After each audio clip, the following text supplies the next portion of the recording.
हाँ जी बच्चों, good afternoon to all of you. बच्चों, आज की क्लास में हम लोगों को टाइम ऑफ सप्लाई पढ़ना है और टाइम ऑफ सप्लाई जो है वो चैप्टर काफी इंपॉर्टेंट है हमारे पास में। टाइम ऑफ सप्लाई हमारे को बताता है कि किस टाइम पे हमारा जीएसटी जो है वो इम्पोज होगा, किस टाइम पे लगाया जाएगा। ठीक है, तो टाइम ऑफ सप्लाई पढ़ना बहुत इंपॉर्टेंट है जीएसटी के पॉइंट ऑफ व्यू से अगर मैं बात करता हूँ तो मैं लिखूंगा, आप लोग अपने नोट्स जो हैं मेरे साथ ही बनाइएगा, ये आपके लिए ठीक रहेगा। ठीक है, तो जो है हमारे पास में, जैसा कि हमें पता है कि हम लोग क्या नाम है टाइम ऑफ सप्लाई पढ़ेंगे, तो इसके अंदर दो चीजें हम लोग पढ़ेंगे टाइम ऑफ सप्लाई के अंदर। नंबर वन तो टाइम ऑफ सप्लाई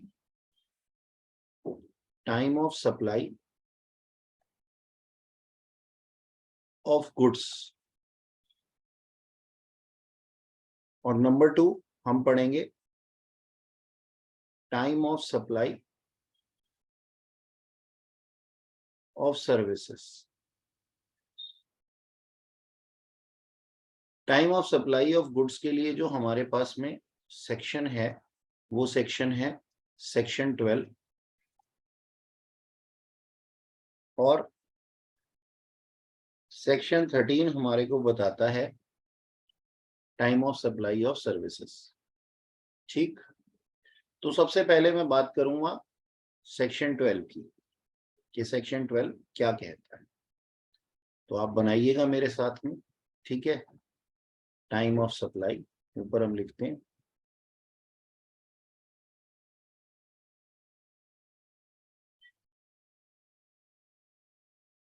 ये ऑफ गुड्स है, यानी कि मैं बात कर रहा हूं सेक्शन 12 की। अच्छा जी, साइड में हम लिख देते हैं सेक्शन 12।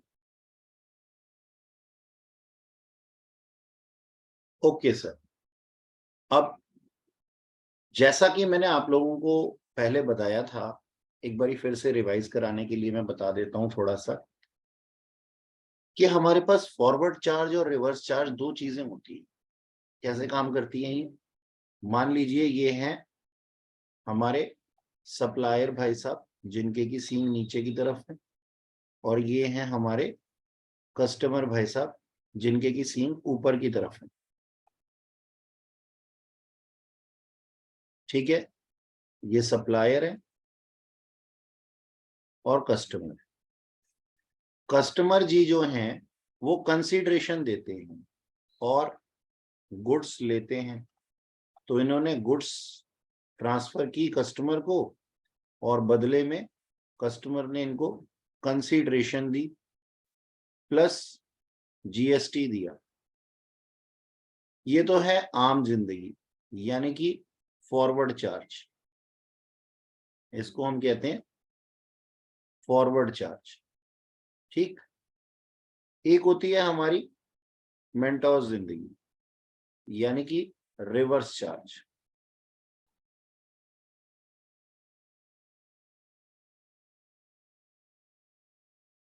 ये रिवर्स चार्ज क्या कहता है? ये रिवर्स चार्ज हमारे को कहता है सुनो सर, हर बार ऐसा नहीं होता कि जो है फॉरवर्ड चार्ज के अंदर काम हो। कभी कभी कुछ सिचुएशन ऐसी भी होती हैं, जैसे मान लीजिए हम इंपोर्ट ऑफ सर्विसेज की बात करते हैं, इंपोर्ट ऑफ गुड्स की बात कर लूं मैं, क्योंकि सर्विसेज तो अभी नहीं बोलूंगा। इंपोर्ट ऑफ गुड्स की बात कर लूं मैं अगर 1 मिनट के लिए, तो क्या होगा? सर जी सर, ये कौन सा चैप्टर है? बेटा, आप लेट ज्वाइन हुए क्या? No sir. तो फिर बेटा आपका ध्यान कहाँ था जब मैंने आपको बताया कि हम टाइम ऑफ सप्लाई पढ़ रहे हैं? सर मेरा मतलब है चैप्टर नंबर कौन सा है? बेटा आप नंबरिंग के चक्कर में क्यों पढ़ रहे हैं अभी? क्या ये चीज चलते हुए क्लास के अंदर इम्पोर्टेंट थी, या मैंने आपको ये बोला कि बुक में इस चैप्टर को ढूंढो? नहीं बोला ना, तो मुझे नो चलने सर। दीजिए, जैसे मैं चल रहा हूँ मुझे चलने दीजिए। आपको चीज समझ में ना आई हो कोई तो मेरे को बताइए। समझ गए सर। ठीक है बेटा, ध्यान रखिएगा। अच्छा, तो मैं इंपोर्ट ऑफ गुड्स की बात कर रहा हूँ। रिवर्स चार्ज का मतलब बता रहा था मैं। रिवर्स चार्ज का मतलब क्या है? रिवर्स चार्ज का मतलब क्या है कि ना, ये पर्सन, मैं एक एग्जांपल ले रहा हूं, ये जो हमारा सप्लायर है, ये सप्लायर ऑस्ट्रेलिया में बैठा है, ठीक है, और ये हमारा जो कस्टमर है, जो कि सर्विस या गुड्स रिसिपिएंट है, ये इंडिया में है। और अगर ये इनको गुड्स ट्रांसफर करते हैं, ये इनको गुड्स ट्रांसफर करते हैं, और बदले में ये कस्टमर भाई साहब इनको कंसीडरेशन दे दें, और साथ में जीएसटी भी दे दें, तो कभी भी ये जीएसटी इंडियन गवर्नमेंट को नहीं देंगे, क्योंकि ये ऑस्ट्रेलिया में बैठे हैं। तो अब सिचुएशन क्या बोलती है कि कस्टमर को बोला जाता है कि आप कंसीडरेशन जो है वो तो दे दीजिए सप्लायर को, और जो गुड्स एंड सर्विस टैक्स है ना, वो आप गवर्नमेंट ऑफ इंडिया को पे कीजिए डायरेक्टली। मतलब डायरेक्टली का मतलब on the behalf of supplier, on the behalf of supplier you have to pay GST to government।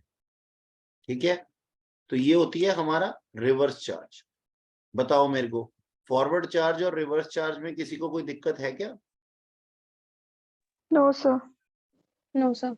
ठीक है, तो ये हमारा था फॉरवर्ड चार्ज, और था हमारे पास में रिवर्स चार्ज, हमने सीखा।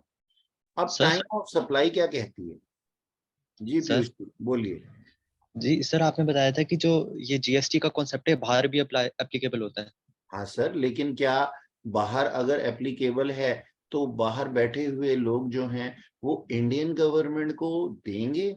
देखो, करेंसी तो बाहर भी चलती है, करेंसी यहाँ पे भी चलती है, लेकिन इंडियन गवर्नमेंट को कोई क्यों करेंसी देगा, बाहर बैठा हुआ इंसान, जिससे कि जिसको कि हम पकड़ नहीं सकते? तो जीएसटी चाहे बाहर भी हो, लेकिन वो उनका जीएसटी अलग है, हमारा जीएसटी अलग है, हमारा जीएसटी उन पे इम्पोज नहीं होता, तो वो हमारे को जीएसटी पे करने क्यों आएंगे? इस वजह नहीं सर, से। मैं ये कह रहा था कि हाँ जैसे वो हमें सप्लायर हमें सामान देगा तो हम उसे जीएसटी पे नहीं करे, सिर्फ कंसिडरेशन दे रहे हैं। जी तो जनाब। उसकी कंट्री में वो जीएसटी कैसे पे करेगा, क्योंकि हम तो उसे दे ही नहीं रहे, बर्डन तो उस पर पड़ गया फिर। नहीं, उसकी कंट्री पे वो जीएसटी कैसे पे करेगा, क्या मतलब हुआ? सर आपने कहा था कि जीएसटी जैसे वो भी अपने वहां पे करेगा, तो मैंने अगर तो हम उसकी उसे बात देंगे ही ही नहीं नहीं। की कि वो वहां जीएसटी पे करेगा। मैंने तो बोला कि अगर मान लीजिए मैं आपको बाहर से कुछ गुड्स भेज रहा हूं और आपको साथ में जीएसटी भी पे कर दूं, तो क्या आप जीएसटी मेरी इंडियन गवर्नमेंट को देंगे? क्योंकि जीएसटी तो डेस्टिनेशन बेस्ड होता है ना सर। Yes sir. तो क्या आप मेरी इंडियन गवर्नमेंट को, मतलब या मान लीजिए आप बाहर बैठे हुए हैं और मैं आपसे गुड्स ले रहा हूं, मैंने आपको साथ में जीएसटी भी दे दिया कंसीडरेशन के साथ, तो क्या आप मेरी इंडियन गवर्नमेंट को देंगे नहीं जीएसटी? सर। नहीं देंगे। इसीलिए गवर्नमेंट ऑफ इंडिया जो है वो विश्वास करती ही नहीं किसी पे। तो उन्होंने क्या बोला, गवर्नमेंट ऑफ इंडिया ने क्या बोला अपने कस्टमर को, कि सर आप एक काम करो, आप जो है जीएसटी डायरेक्टली, डायरेक्टली यानी कि on the behalf of supplier you have to pay, directly word गलत है, ठीक है जी। तो on the behalf of your supplier you have to pay GST to us, that is reverse charge mechanism. Is it clear to you Piyush ji? Yes sir. Yes sir. Okay, चलो आगे चलते हैं। तो ना, अब हमें पढ़ना है सर टाइम ऑफ सप्लाई, है ना। अब टाइम ऑफ सप्लाई के रूल क्या कहते हैं फॉरवर्ड चार्ज के अंदर? एक सेकेंड ठहरिएगा।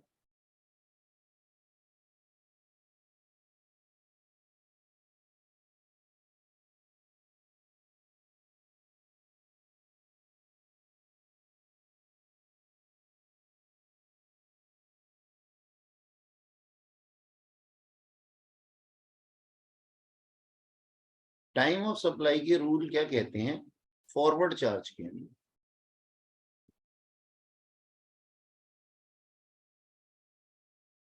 आप ये सब मेरे सामने साथ में ही बनाते रहिए, क्योंकि हो सकता है मुझे कहीं कुछ मिटाने की जरूरत भी पड़े। इसलिए फॉरवर्ड चार्ज के अंदर टाइम ऑफ सप्लाई क्या कहता है ये हमारे को देखना। कहता है जी सुनो, ध्यान से सुनना, कि अगर फॉरवर्ड चार्ज का मतलब क्या है, ये बात समझ में आ गई ना, कि मैं अपने सप्लायर को टैक्स पे कर रहा हूं और सप्लायर जो है वो गवर्नमेंट को, यानी कि आम जिंदगी।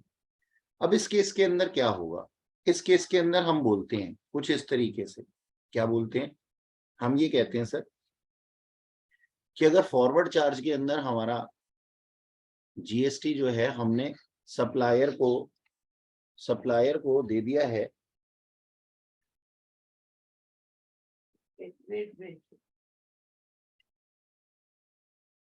सप्लायर को दे दिया है, तो हमारा जो है वो टाइम ऑफ सप्लाई होना चाहिए date of invoice, date of invoice. हाँ जी, तो फॉरवर्ड चार्ज के अंदर टाइम ऑफ सप्लाई क्या होगा हमारे पास, डेट ऑफ इनवॉइस। इन चीजों का मतलब भी समझना जरूरी है हमारे को।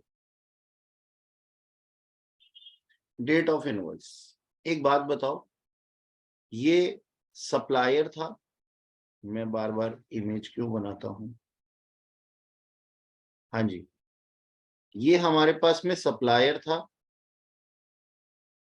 और ये हमारा कस्टमर था।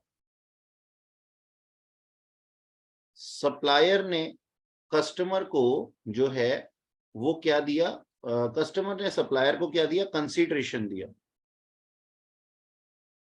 ठीक है, और साथ में जीएसटी भी दे दिया, गुड्स एंड सर्विस टैक्स भी दे दिया। अब हमने क्या लिखा है कि टाइम ऑफ सप्लाई यानी कि टैक्स इंपोज करने का टाइम कब होगा, जब सप्लायर जो है ना इनको इनवॉइस इशू कर देगा। तो आपको ये बात समझ में आ गई कि जीएसटी कब इंपोज होगा। मान लीजिए अभी मैंने यहाँ पे जीएसटी नहीं लिखा, सप्लायर ने अगर इनको गुड्स दे दी, अगर सप्लायर ने इनको गुड्स ट्रांसफर कर दी और इन्होंने कंसीडरेशन दे दी, तो हम जीएसटी कब इंपोज करें, तो हम जीएसटी तब इंपोज करेंगे जब सप्लायर जो है ना इनवॉइसेस इशू कर देगा। ये बात समझ में आई मेरी, किसको, कस्टमर को, ये बात समझ में आई। नो अब सर। हाँ जी, नहीं आई, नहीं सर। अच्छा ठीक है, मैं दोबारा कोशिश करता हूं एक बार। आप मार्केट में जाती हैं कोई सामान खरीदने के लिए, आपने उससे वो सामान खरीदा और consideration the, government of India आपके ऊपर टैक्स कैसे लगाएगी बताइए, जीएसटी कैसे लगे उसके ऊपर, तो जीएसटी के सर वैल्यू ऑफ, हाँ वैल्यू तो बेस हो गया ना, लेकिन समय की बात हो रही है ना, टाइम ऑफ सप्लाई पढ़ रहे हैं, तो किस समय आपके ऊपर जीएसटी इंपोज किया जाए, ये मैं कह रहा हूं। जीएसटी कब इंपोज किया जाए, तो हमने कहा जी जीएसटी तब इंपोज किया जाए जब सप्लायर ने इनवॉइस इशू कर दिए हैं। अगर सप्लायर ने इनवॉइस इशू कर दिए हैं तो ये इस चीज का प्रूफ है ना कि उसने आपको गुड्स ट्रांसफर की होंगी। तो अगर गुड्स ट्रांसफर की हैं तो उस टाइम पे उसके ऊपर जीएसटी भी लगना चाहिए। तो हमने यही लिखा कि जिस दिन पे भी डेट ऑफ इनवॉइस होगी वो क्या होगा, सप्लायर के हिसाब से जिस दिन भी इनवॉइस इशू किए जाएंगे वो क्या होगा, जीएसटी इंपोज करने का टाइम होगा, यानी कि उस टाइम पे इसके ऊपर जीएसटी लग जाएगा। ठीक है, तो जब भी ये ओके सर। गुड्स ट्रांसफर करेगा और साथ में इनवॉइसेस भी दे देगा,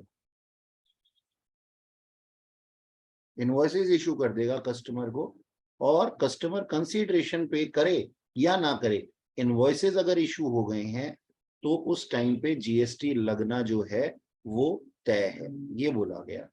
ठीक है, अच्छा अब एक बात सोच करके देखो, अगर कोई पर्सन अपनी टैक्स लाइबिलिटी से भागना चाहे, यानी कि सप्लायर जो है वो टैक्स लाइबिलिटी से अगर भागना चाहे तो वो इनवॉइसेस इशू नहीं करेगा, ऐसा आप मानते हो?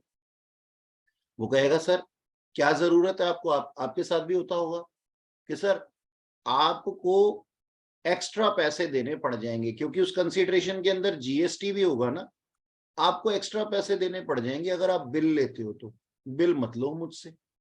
तो अब इस सिचुएशन से लड़ने के लिए गवर्नमेंट ऑफ इंडिया क्या करे? तो उन्होंने बोला कि देखिए आपका फॉरवर्ड चार्ज के अंदर टाइम ऑफ सप्लाई होगा earlier of date of invoice, और अब दूसरी चीज उन्होंने बोली, और दूसरी चीज के अंदर उन्होंने क्या बोला, कहते हैं last date up to which invoices should be issued.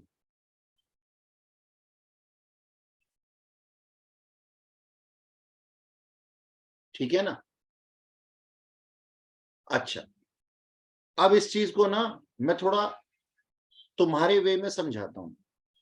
मैं तुम्हें रोज पढ़ाता हूं, जैसे आज पढ़ा रहा हूं, तो मैंने कहा बच्चों पढ़ लो, तुमने कहा हाँ सर पढ़ लेंगे, और घर जाके नहीं पढ़े। तो जो बच्चा आराम से पढ़ रहा होगा, वो तो क्या हो गया कि उसने इनवॉइसेस इशू कर दिए, यानी कि रेगुलर बेस पे काम ठीक ठाक तरीके से किया। लेकिन एक नालायक बच्चा है जो घर जाकर के नहीं पढ़ता, तो उसको पढ़वाने की टेक्निक क्या कहती है मेरी?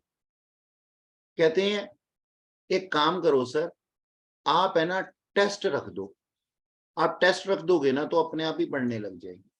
ऐसा होता है ना? तो हम क्या कहते हैं, हम ये कहते हैं कि अगर आप एक अच्छे दुकानदार हैं, अच्छे सप्लायर हैं, आप इनवॉइसेस इशू कर रहे हैं, तो आपके ऊपर जीएसटी इंपोज होगा तब जबकि आप इनवॉइस इशू कर देंगे। और अगर आप अच्छे सप्लायर नहीं हैं, अगर आप इनवॉइसेस इशू नहीं कर रहे, तो उस डेट तक आपके ऊपर जीएसटी इंपोज हो जाएगा, जो कि लास्ट डेट होगी इनवॉइस इशू करने की। यानी कि यहाँ पे भी हमारे को कुछ बोला गया है कि हम इनवॉइस कब तक इशू करें, वो बताया गया है सर हमारे को सेक्शन 31 के अंदर।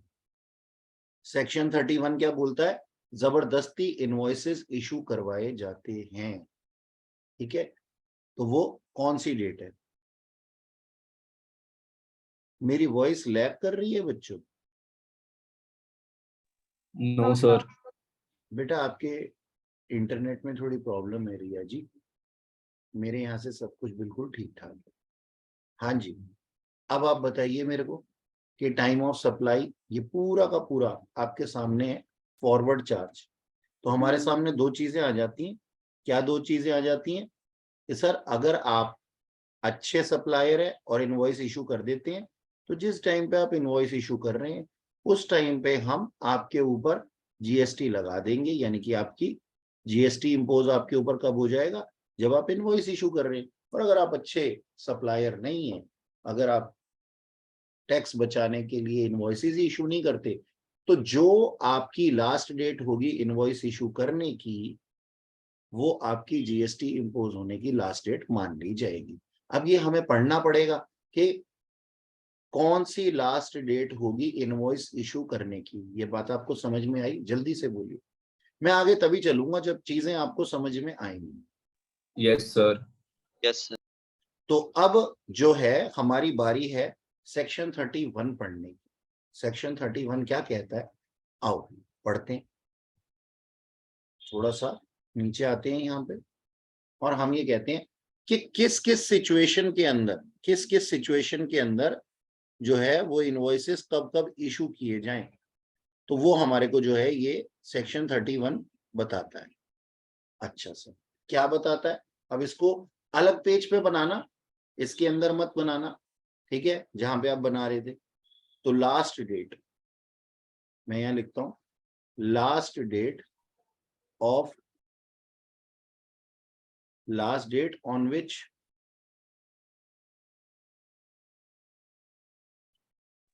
सर हाँ जी, सर टाइम ऑफ सप्लाई का सेक्शन 12 था। टाइम ऑफ सप्लाई का सेक्शन 12 था गुड्स के लिए और सर्विसेज के लिए 13। Okay sir. ठीक है, last date on which invoices should be issued, और ये हमें कौन बता रहा है, सेक्शन 31 बता रहा है। अच्छा जी, ठीक है सर। अच्छा जी, क्या बता रहा है, आओ पढ़ते। किस केस में, इस केस में जहां पर हम ये कहते हैं सप्लाई डजंट, पहले आप लिख लीजिए इसको, सप्लाई डजंट इन्वॉल्व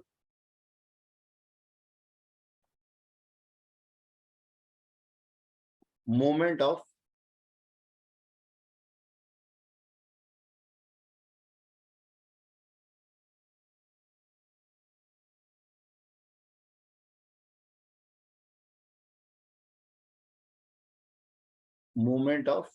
गुड्स। बात समझ में आई, जिसके की अंदर हम ये कहते हैं अभी तक मूवमेंट नहीं हुई है, यानी कि इसको मैं बोल सकता हूं over the counter sale. Counter पे आकर के आप सामान खरीद रहे हैं, ओवर द काउंटर सेल।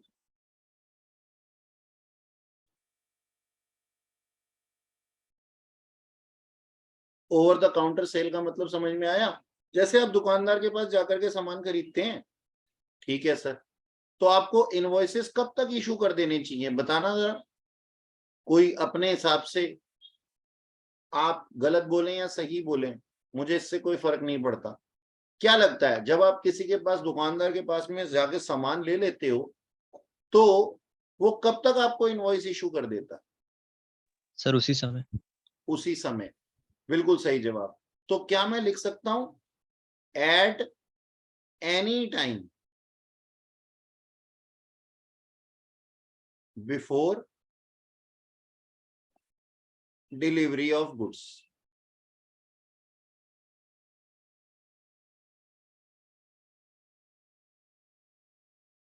ठीक है ना, हम ना यहाँ पे अच्छे वाले सप्लायर की बात कर रहे हैं, गंदे वाले सप्लायर की बात नहीं कर रहे, जो कि क्या करता है, आपको गुड्स देता है, इनवॉइसेस इशू कर देता है। आप किसी अच्छी दुकान पे जाते हैं, मान लीजिए आप मैकडोनल्ड में जाते हैं, आप कहीं पिज्जा हट में जाते हैं, पहले ऑर्डर प्लेस करते हैं, ऑर्डर प्लेस करते हैं, तो ऑर्डर प्लेस करने के साथ ही आपको इनवॉइस इशू हो जाता है। अभी खाना नहीं मिला, गुड्स नहीं मिली आपको, सर्विसेज भी नहीं दी गई आपको, इनवॉइस पहले इशू हो गया, पेमेंट आपने दी और आपको साथ के साथ इनवॉइस इशू हो गया, अभी डिलीवरी नहीं दी है।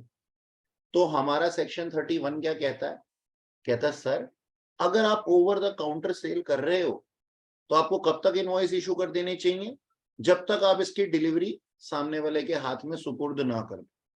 ठीक है, डन, मेरे हिसाब से किसी को कोई दिक्कत नहीं होनी चाहिए। अच्छा जी, ओवर द काउंटर सेल था ये तो। अब हम कहते हैं कि अगर ऐसा ना हो और कैसा हो, यानी कि कुछ ऐसा हो, सप्लाई, लिखिएगा, supply involve movement of goods.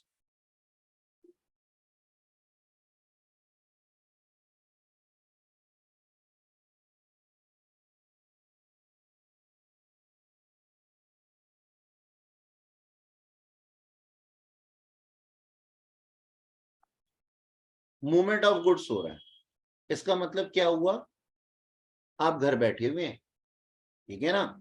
आप घर बैठे हुए हैं, आपने ना फोन कर दिया, फोन नहीं कर दिया, ऑनलाइन ऑर्डर कर दिया अमेजोन को, वो आपको होम डिलीवरी दे करके जाते हैं, वो आपको होम डिलीवरी दे करके जाते हैं। तो मैं यहाँ वर्ड भी लिख देता हूँ होम डिलीवरी, कि इसका मतलब क्या है जी, होम डिलीवरी। एक बात बताना, जब आप अमेजोन से कोई सामान मंगाते हैं और होम डिलीवरी करवाते हैं, तो क्या लगता है कब तक आपको इनवॉइसेस इशू हो जाते हैं? जल्दी से बता दो, बता दो, बता दो। सर पेमेंट के बाद। सर नहीं, ऑर्डर करते हैं ना, उसी टाइम वहीं पर इनवॉइस हाँ, आ जाता है। पेमेंट के बाद कैसे कह दिया मैडम आपने? क्या आपको अमेजोन से आने वाला पर्सन वहां पे इनवॉइस बना करके देता है उस टाइम, या फिर वो गोडाउन से जब गुड्स रिमूव होते हैं तभी से वो उसके साथ इनवॉइस लेकर के चलता है? मुझे इस चीज का जवाब दीजिए। गोडाउन से सर जब जब removal गोडाउन of से goods- निकलते हैं तभी। बिल्कुल, देखिए, और यहाँ पे भी यही लिखा है। आपकी और इनकी सोच कितनी मिलती जुलती है। तो हम यहाँ लिख देते हैं at the time, at the time, at the time, at और, या फिर मैं ऐसे लिखता हूं इसको, एट और बिफोर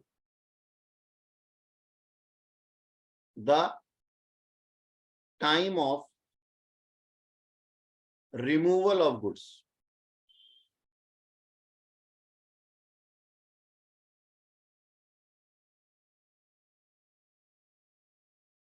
तो कोई शंका वाली कोई बात ही नहीं है इसमें, है ना। ये बना लिया आपने।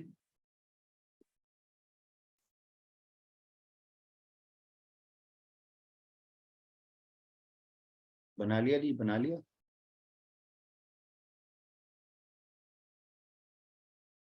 अच्छा जी, आ जाओ, आगे चलें। अब ये दोनों पॉइंट तो हो गए हमारे को क्लियर। कहता है सर अगर कॉन्टिन्यूस सप्लाई होगा, कॉन्टिन्यूस सप्लाई का बच्चा कौन मतलब बताएगा, मुझे तो मालूम ही नहीं। कॉन्टिन्यूस सप्लाई किसको कहते हैं भाई? यहाँ पे लॉ के महानुभाव बैठे हुए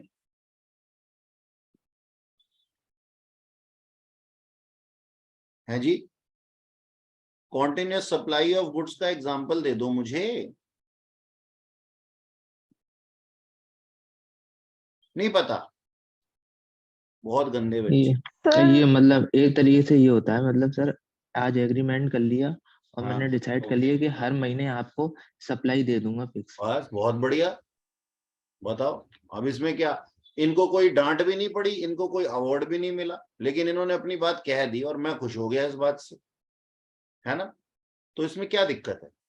देखो जी, कॉन्टिन्यूस सप्लाई ऑफ गुड्स का मतलब ये होता है सर, मेरी ना बिल्डिंग बन रही थी, मैंने बिल्डिंग मटेरियल वाले से ना एग्रीमेंट कर लिया, मैंने कहा हर महीने की इस तारीख को तू मुझे इतना इतना सामान भेजते रहना। वो कहता ठीक है सर, ओके डन, मैं भेज दिया करूंगा। मैंने कहा ठीक है।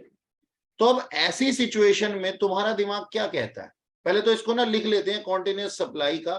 चलो, कॉन्टिन्यूस सप्लाई का मतलब एग्रीमेंट इन कॉन्ट्रैक्ट्स, कॉन्ट्रैक्ट्स हमारे क्या नाम है टुकड़ों में होते हैं, ये होता है इसका मतलब।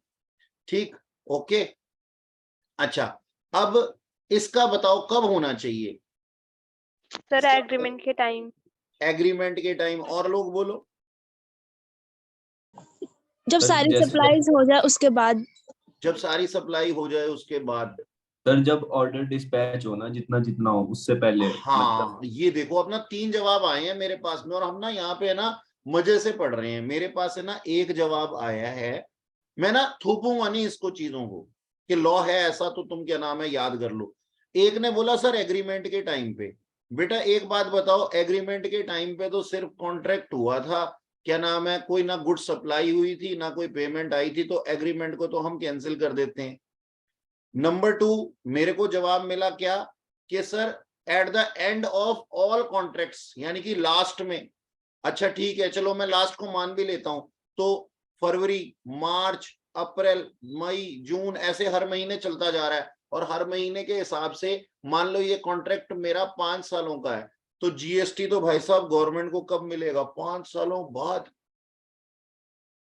और वो भी 60 महीने का। 5 सालों तक गवर्नमेंट ऑफ इंडिया रुक के रहेगी? नहीं रहेगी। तो ये दोनों ही ऑप्शन गलत है। ऑप्शन तीसरा बिल्कुल सही है, कहता है कि ना सर सुनो, ऐसा कर लेते हैं कि ना हर एक जैसे भी क्या नाम है टाइम होता रहेगा ना, उसके बाद में कॉन्टिन्यूस सप्लाई, यानी कि जब इन्होंने, अब देखो वो कॉन्ट्रैक्टर क्या करेगा, वो कॉन्ट्रैक्टर ना एक काम करेगा, पीरियोडिकल स्टेटमेंट्स भेजेगा।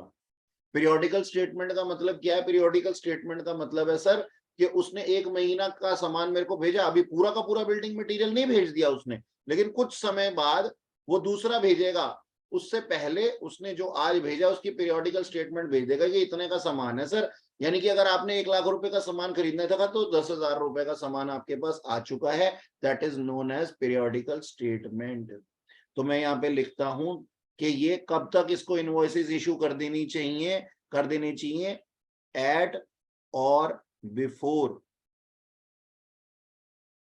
Time limit, time of issue of periodic statement.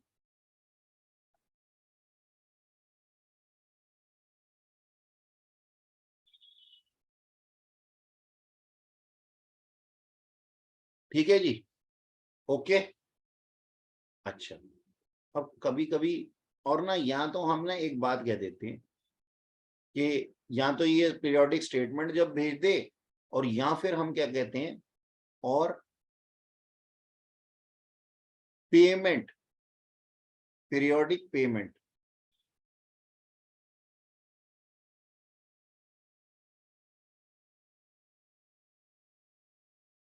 Periodic payment date. मतलब हमने पता है क्या बोला हुआ था? विच एवर इज अर्लियर, यहां लिख देता हूं, which ever is earlier.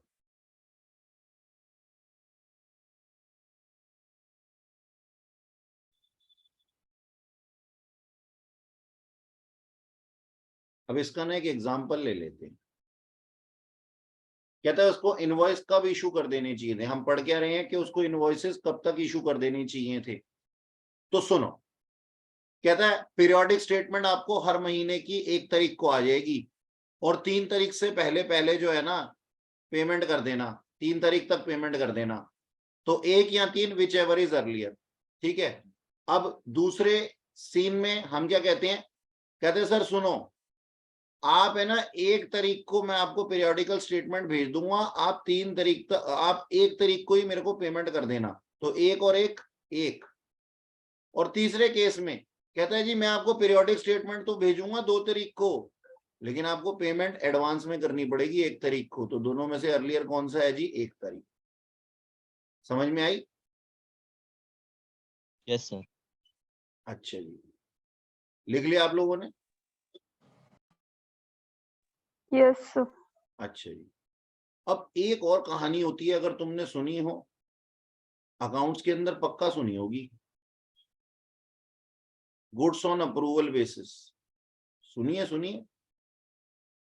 Yes. क्या होता है ये? सर इसमें हम जो सप्लायर होता है वो कुछ रिटेलर्स को या फिर अपने कस्टमर्स को गुड्स भेजता है अप्रूवल बेसिस पर। उसमें ये अगर क्या होता है? उन्हें गुड्स, ये तो आपने इंग्लिश में बता दिया, मुझे नहीं समझ में आया। उसमें अगर सर वो मैं बता दे रहा हूँ सर, उसमें ये होता है कि सेलर ना कस्टमर को गुड्स दे देता है और कस्टमर गुड्स ले जाता है और हाँ, बोलता है अगर पसंद आ गए तो रख लूंगा वरना वापस कर वापस कर दूंगा। दो। और हाँ बिल्कुल सही। कि जैसे हम कहते हैं ना, अंकल अंकल देखो मुझे नहीं पता। जब हम छोटे थे ना तो हम एक बात कहते थे, अंकल दिखा, अंकल कहते हैं कि बेटा यही चीज चाहिए, अंकल मुझे नहीं पता, मैं मम्मी को दिखा करके आता हूँ। तो वो अप्रूवल बेसिस है। अप्रूवल आएगी मम्मी की तो मैं क्या करूंगा, इसको रख लूंगा वरना रिटर्न कर दूंगा। अब मैं बड़ा हो गया हूं, अब मैं अभी भी ऐसे कहता हूँ, देखो भाई साहब ये कपड़े मैंने खरीद तो लिए हैं, लेकिन मैं अपनी बीवी को जाकर के दिखाऊंगा। पहले मम्मी के लिए कहता था, बीवी के लिए कहता हूँ, बीवी को जाकर के दिखाऊंगा, अगर उन्हें पसंद आ गए ना तो रख लूंगा, अदरवाइज वापस कराऊंगा। तो सेल ऑन अप्रूवल बेसिस होता है ना, इस तरीके से काम होता है। अच्छा जी, तो हम क्या कहते हैं, अगर सेल ऑन अप्रूवल बेसिस हो तो उस केस में हमारे पास में हमें इनवॉइसेस कब तक इशू कर देने चाहिए, ये हमने पढ़ना है। तो आप लिखिएगा इसके अंदर, एट और बिफोर टाइम ऑफ सप्लाई,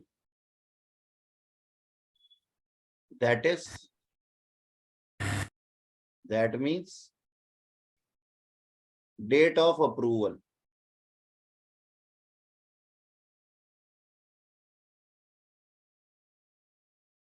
यानी कि जब तक वो जिस दिन पे वो अप्रूव हो जाएगा, जिस दिन उसकी डेट ऑफ अप्रूवल आ जाएगी। अच्छा, अब यहाँ पे एक और बात बोल देते हैं। और अब एक बात बताना, अकाउंट्स के अंदर तुम्हें बताया गया होगा कि date of sale on approval basis का मैक्सिमम टाइम पीरियड क्या होता है सर? 6 महीने होता है। तो हम यहाँ लिख देते हैं और 6 months from the date of removal, यानी कि जब से सामान लेकर के गया था, 6 months from the date of removal, whichever is earlier।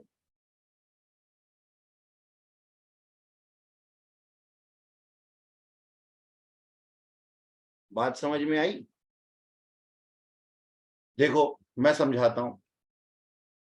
हमने ना अप्रूवल बेसिस पे सप्लाई दी है कस्टमर को। मैं कस्टमर हूं, तुम लोग सप्लायर हो। मैंने तुम्हें बोला आज क्या तारीख है, मान लो आज मान लो 1 अप्रैल है, ठीक है। 1 अप्रैल को तुमने सेल ऑन अप्रूवल बेसिस किया, मैंने आज गुड्स ले लिए, तो यानी कि गुड्स रिमूव कब हो गए तुम्हारे पास से? आज हो गए, ठीक है जी। 1/4 की एक डेट डाल ली। अब मैंने ना जवाब ही नहीं दिया। देखो पहला केस ले लेता हूं कि मैंने जवाब दिया। कब जवाब दिया? 3/4 को। तो जो दोनों में से डेट अर्लियर होगी उसको मैं इनवॉइस इशू करना जरूरी है, उस टाइम पे मुझे इनवॉइस इशू करना जरूरी है, ये बताया गया है। नहीं सॉरी, क्या नाम है, मैंने बोला कि जिस दिन अप्रूवल आएगी, देखो मैंने गलत बोल दिया ना, यहाँ पे केस 1, यहाँ पे गुड्स रिमूव हुई थी, लेकर के गया था, और यहाँ पे एक्सेप्ट कर लिया, तो हम क्या कहते हैं सर? एक्सेप्ट कर लिया, ओके डन, ठीक है जी। एक्सेप्ट कर लिया तो इनवॉइसेस इस डेट तक इशू हो जाने चाहिए, केस 1। केस 2, अगर मान लो इसने रिप्लाई नहीं किया, केस 2 यहां पे बनाते हैं नो रिप्लाई।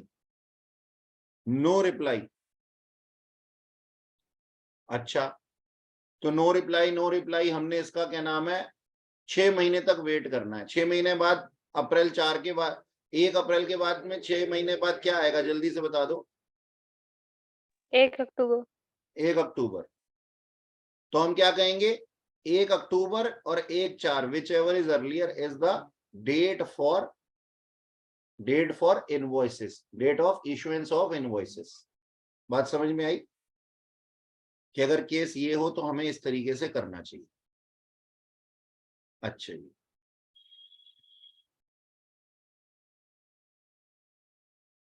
तो ये है हमारे पास में। अब आप इसको पूरे के पूरे को एक बार में देख सकते हैं, अगर आप देखना चाहें तो। ये लीजिए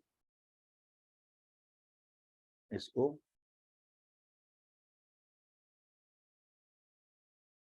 अगर आपने कॉपी नहीं किया तो कर सकते हैं।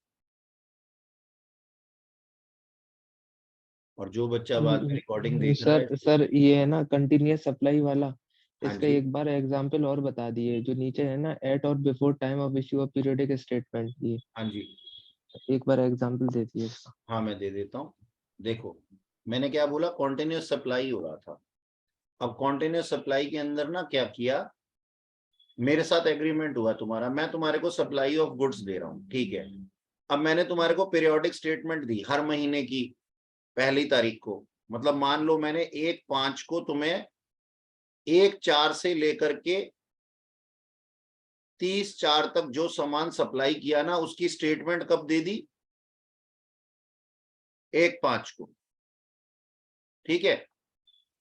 और तुमने पेमेंट कर दी मुझे 3/5 को। तो इन दोनों में से जो भी अर्लियर होगी ना, वो हमारे पास में डेट मान ली जाएगी इनवॉइस इशू करने के लिए, यानी कि 1/5। ठीक है। केस 2, तुमने स्टेटमेंट दी है मुझे 2/5 को, 2/5 को स्टेटमेंट दी है। तुम ना स्टेटमेंट 2/5 को दे रहे हो, लेकिन मैं बहुत अच्छा हूं, मैं तुम्हारे पास आ जाता हूं 1/5 को ही और कुछ पेमेंट कर देता हूं लमसम बेसिस पे। ऐसे ही कर दिया मैंने। तुम ये सोचोगे कि सर अभी स्टेटमेंट तो आई नहीं है, कहां से पेमेंट कर दी। तो मान लो ऐसे ही कर दिया मैंने कुछ भी पेमेंट। तो आपको इनवॉइसेस कब इशू करने चाहिए थे? इन दोनों में से जो भी अर्लियर होंगे। अब की बार पेमेंट वाली डेट आ 1/5। ठीक है जी। हाँ तो सर, आ गया, समझ आ गया। तो चाहे स्टेटमेंट इशू हुई हो पहले, या फिर उस स्टेटमेंट के बिहाफ पे वेल इन एडवांस कुछ अमाउंट आ गया हो, विच एवर इज अर्लियर। ठीक है सर, ओके। सर, हाँ जी। ये जो अप्रूवल बेसिस वाला है, इसके अंदर कस्टमर पेमेंट तो तभी करेगा ना जब गुड्स लेके जाएगा अपने साथ। अप्रूवल बेसिस पे जी सर। नहीं, पेमेंट तो बाद में करता है वो, जब एक्सेप्ट कर लेता है। जब एक्सेप्ट कर लेता है हाँ, तो लेकिन वो तो अकाउंट्स की बात है ना, उसको यहाँ कहाँ लेके आए। Okay sir. अच्छा सर, एक चीज और पूछनी थी कि ये सारी बातें समझ आ गई, लेकिन अगर मान लो कस्टमर और जो सप्लायर है वो आपस में ऐसे हैं, जैसे आपने पहले बताया था कि हम जीएसटी जो है वो मैं इनवॉइस नहीं बनाता हूँ और पे कर दो सिर्फ, तो गवर्नमेंट को पता कैसे लगेगा? वही तो बात है कि इनवॉइसेस, देखो आप ना कंफ्यूज हो गए, ये सप्लाई नहीं पढ़ रहे हम, ये last date of issuance of invoice पढ़ रहे हैं। यानी कि है ना, गवर्नमेंट आपके गर्दन को पकड़ रही है कि आपको इनवॉइसेस बनाने ही पड़ेंगे। और एक बार इनवॉइसेस बन गए, आपकी बुक्स ऑफ अकाउंट में एंट्री रिकॉर्ड हो गई। अगर आपने इसके बावजूद भी सेक्शन 31 को ओवर रूल्ड करते हुए इनवॉइसेस इशू नहीं किए, तो फिर आपके ऊपर पेनल्टी लग जाएगी। अगर हमने आपको कोई भी चीज सेल परचेज करते हुए बेच दिया। सर क्या बात करते हो आप, सोचने वाली बात है। आप कोई भी ट्रांजेक्शन करते हो आजकल बिना बैंक अकाउंट के होती नहीं है, या फिर कोई भी सामान सेल करते हो तो बिना दुकान के वो होता नहीं है। सोचो कोई जीएसटी ऑफिसर आपके पास में आपकी दुकान पे आकर के खड़ा हो जाए कि भाई साहब क्या कर रहे हो यहाँ पे, तो वो ये कहोगे, सोचो तुम मेरी क्लास में पढ़ रहे हो, मैंने जीएसटी नंबर नहीं लिया हुआ, अच्छे से वेल फर्निश्ड एक इंस्टीट्यूट के अंदर मैं तुम्हें पढ़ा रहा हूँ, और कोई जीएसटी ऑफिसर आ जाता है, सर क्या कर रहे हो यहाँ पे, तो मैं क्या बोलूंगा? मैं क्या यहाँ पे मतलब धर्म कार्य के लिए बच्चों को ऐसे ही फ्री में पढ़ा रहा हूँ? तो ऐसा नहीं होता। इनवॉइसेस इशू करने के लिए ही ये सेक्शन 31 की बात बोली गई है कि कब तक आपको इनवॉइसेस इशू करने पड़ेंगे। Okay sir. अच्छा जी, तो ये हमारे को पता लग गया कि सर सेक्शन 31, यानी कि देखो हमने टाइम ऑफ सप्लाई से शुरू किया था, फॉरवर्ड चार्ज अभी पढ़ा है हमने, earlier of date of invoice लिखा था, और अगर किसी ने डेट ऑफ इनवॉइस नहीं इशू किया तो सेक्शन 31 उसके ऊपर एप्लीकेबल हो जाएगा। ये हमने पढ़ा। ठीक, ओके। अब आगे चलते हैं। सर अगर फॉरवर्ड चार्ज ना हो, रिवर्स चार्ज हो, तो क्या होगा? ठीक है, तो आ जाओ जी, देखते हैं जरा इसको भी।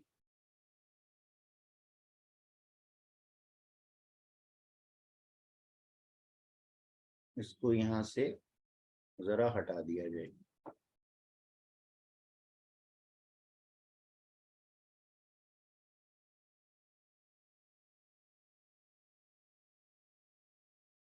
जी जनाब, अब मैं बात करता हूं किसकी? रिवर्स चार्ज की।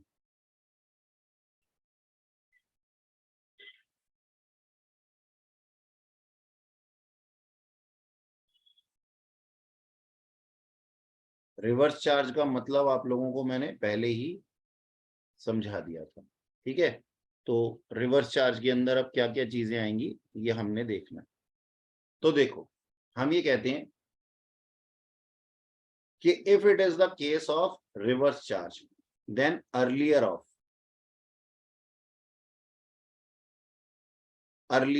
यानी कि इनमें से जो भी डेट पहले आएगी, earlier of date of receipt of goods,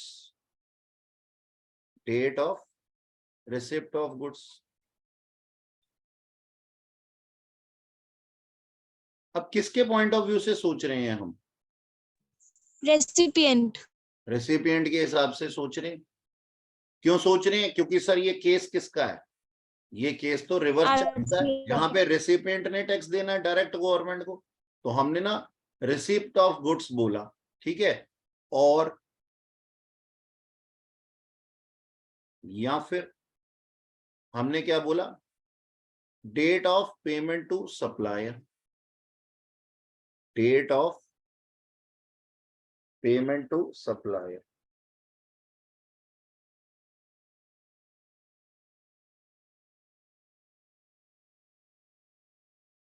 और अब नीचे मैं क्या लिखूंगा बोलो? Whichever is earlier.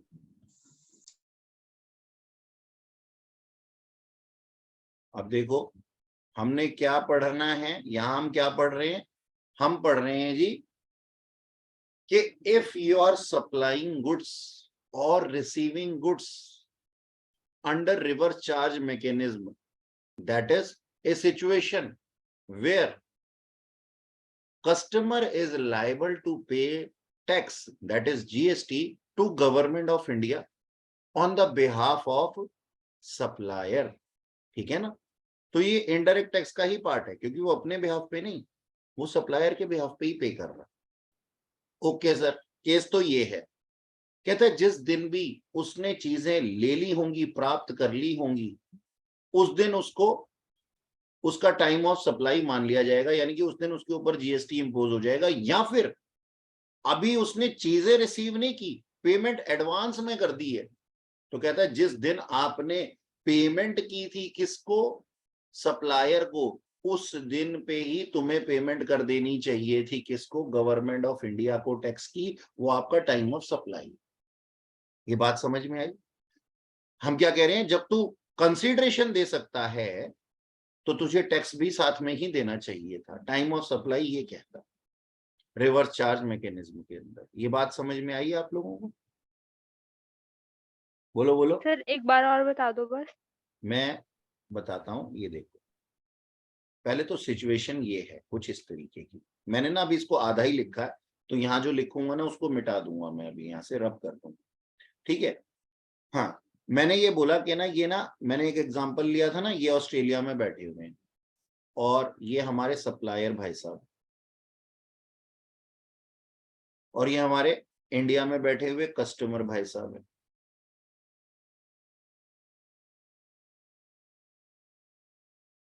ठीक है ना? कस्टमर जो हैं, हमने क्या बोला कि किस दिन पे आपके पास में, किस दिन पे आपने, आपका जो है टाइम ऑफ सप्लाई होगा। सप्लायर ने ऑस्ट्रेलिया से गुड्स आपको भेजी थी और आपने गुड्स रिसीव की थी, गुड्स रिसीव की थी कब? 1/4 को। ठीक है जी। अब 1/4 बोलना, यहाँ पे मैं बोलता हूं 1/4 नहीं, 5/4 को। और आपको सप्लायर ने सामान भेजा ही तभी था जब आपने उसकी पेमेंट कर दी थी, प्रीपे कर दिया था। प्रीपेड आपने किया था 3/4 को। तो इन दोनों में से अर्लियर कौन सा है? वो टाइम ऑफ सप्लाई हो जाएगा, यानी कि 3/4। अगर आपने पेमेंट जो है वो बाद में की होती, 8/4 को की होती, तो आपका टाइम ऑफ सप्लाई क्या बन जाता जी? 5/4। ये बात समझ में आई? Yes sir. तो वो 5/4 जो है वो गुड हाँ, रिसीव किया उस दिन। हाँ मेरे बच्चे, रिसीव किया।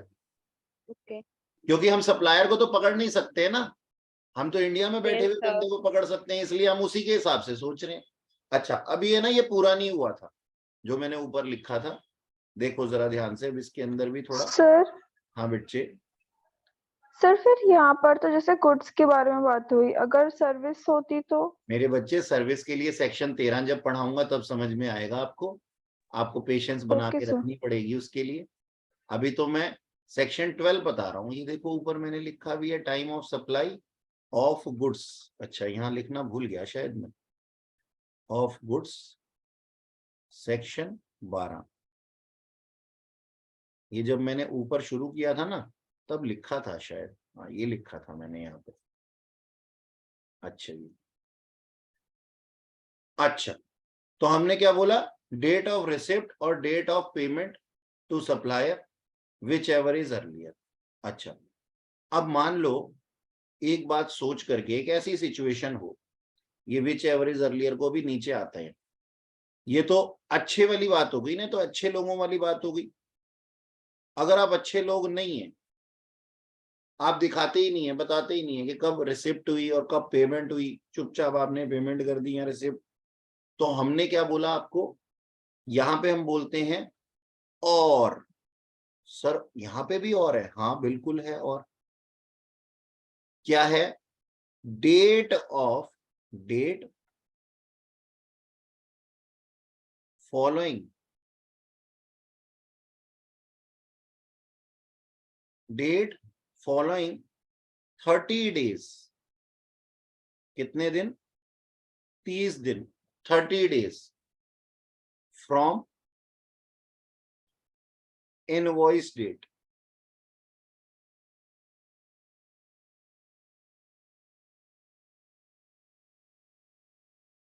ठीक है जी, ओके,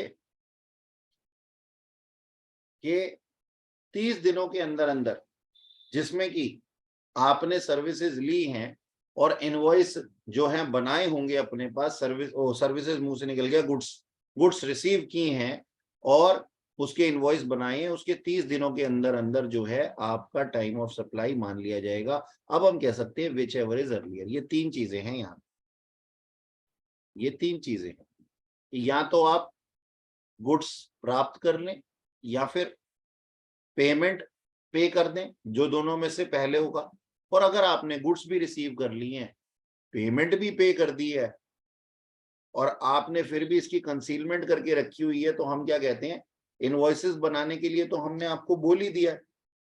तो जब आप इनवॉइसेस बनाएंगे, जब आप इनवॉइसेस बनाएंगे, अपनी बुक्स ऑफ अकाउंट में रिकॉर्डिंग करेंगे इस चीज की कि बिजनेस पर्पस के लिए कोई चीज मुझे मिली है, प्राप्त हुई है, जो कि मैंने बाहर से मंगाई है, तो उसके 30 दिनों के अंदर अंदर आपका टाइम ऑफ सप्लाई मान लिया जाएगा। तो हमारे पास इन तीनों में से जो भी डेट पहले आ जाएगी वो क्या होगा सर, वो हमारे पास में हमारा टाइम ऑफ सप्लाई मान लिया जाएगा in case of reverse charge.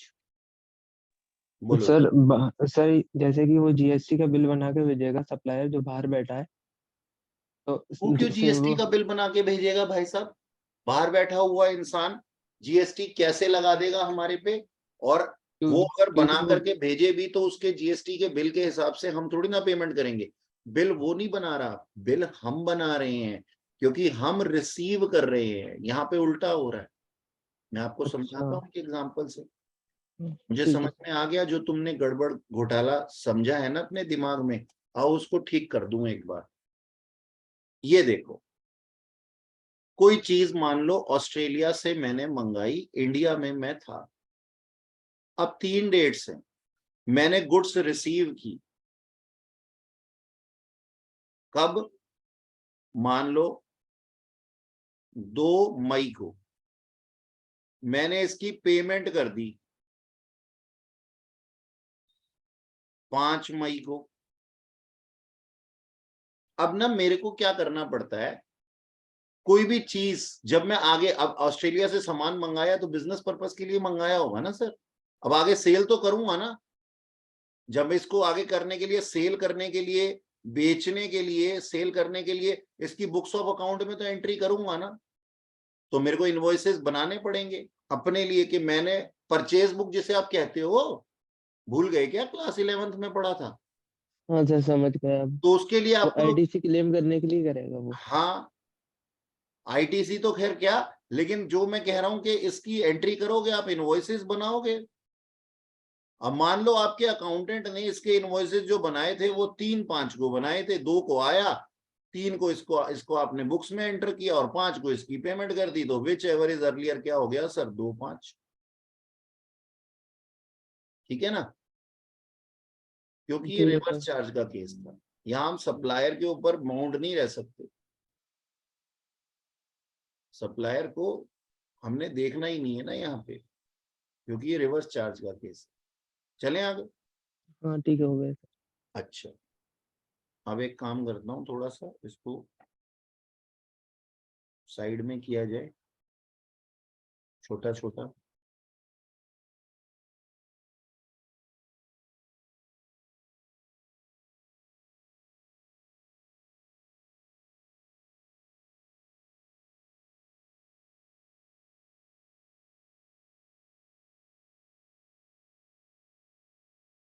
Sir और भी पॉइंट है क्या? हाँ जी बेटा, और भी पॉइंट है। तो हमने पढ़ लिया है अपने पास में, एक तो फॉरवर्ड चार्ज, एक पढ़ लिया हमने रिवर्स चार्ज, ठीक है। तो अब थर्ड पॉइंट है ये हमारे पास में, क्योंकि मेरे पास में जो था पेज तो उतना ही था ना, लिमिटेड।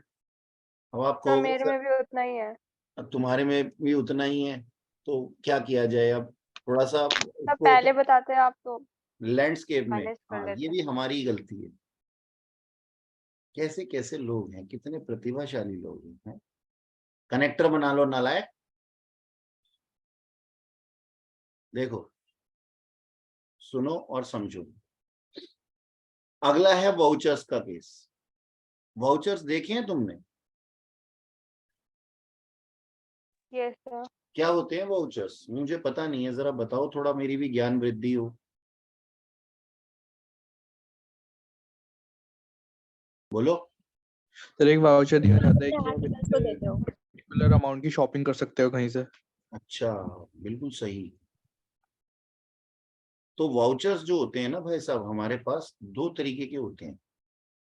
एक तो होते हैं आइडेंटिफाइएबल।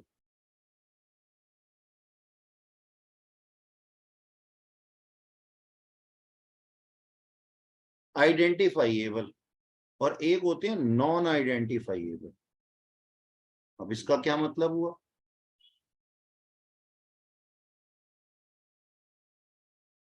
सपोज ये मैंने आपको है ना एक वाउचर दिया, मैंने कहा ये है ना मेरे मॉल का वाउचर है, DT mall, Diwakar Tanwar mall का वाउचर है। कितने का वाउचर है ये वाउचर है 10,000 रुपए का। आपने ये जीता है, ठीक है जी, क्योंकि आप रैंक लेकर के आए हो।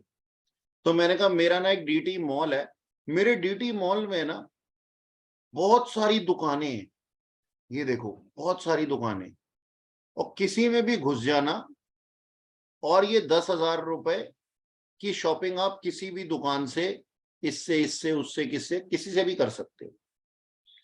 तो मान लो आपने इस दुकान से शॉपिंग की, जब आपको मैंने डीटी मॉल का वाउचर दिया था, तो क्या उस टाइम पे ये आइडेंटिफाइएबल था कि आप शॉपर स्टॉप में जाओगे, कोस्टा में जाओगे, सीसीडी में जाओगे, या कहां पे जाओगे? नहीं पता था ना। तो इसको हम कहते हैं क्या? नॉन आइडेंटिफाइएबल। आइडेंटिफाइएबल का मतलब क्या होता है? मैंने आपको डीटी मॉल का वाउचर नहीं दिया, मैंने आपको वाउचर दिया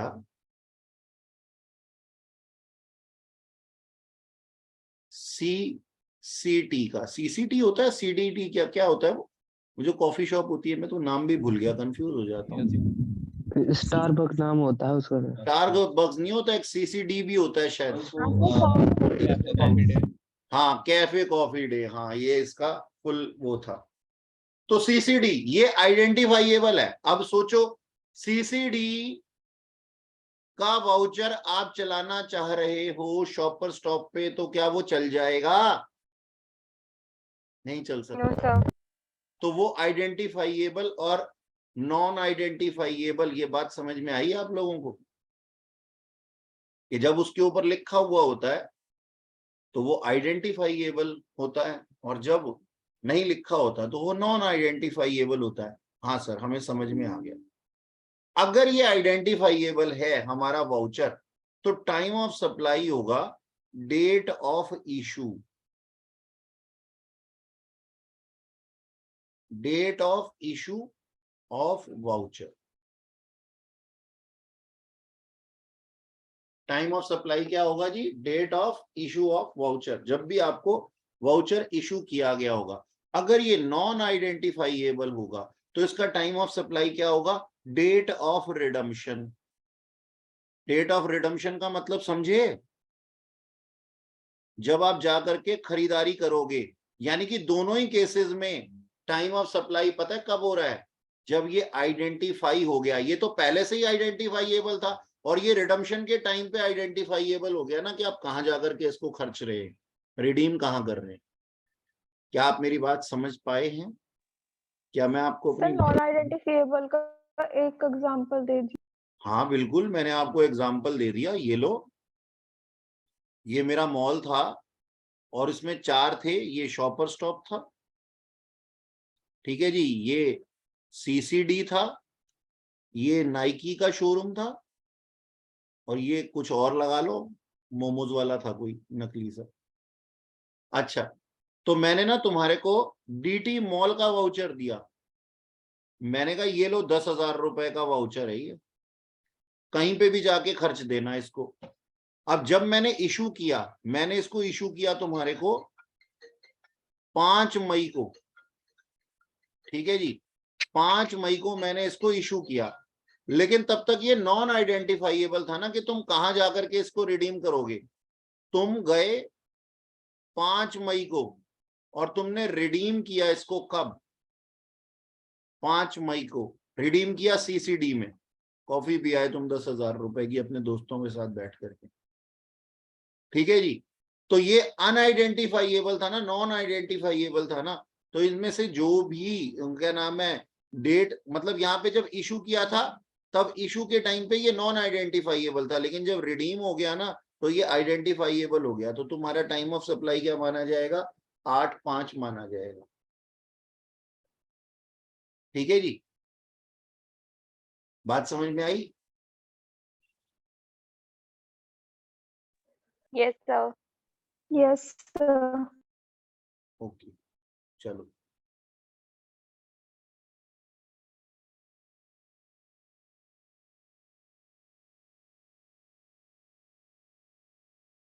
ठीक है, ये था हमारे पास वाउचर। अगला चलते हैं जी।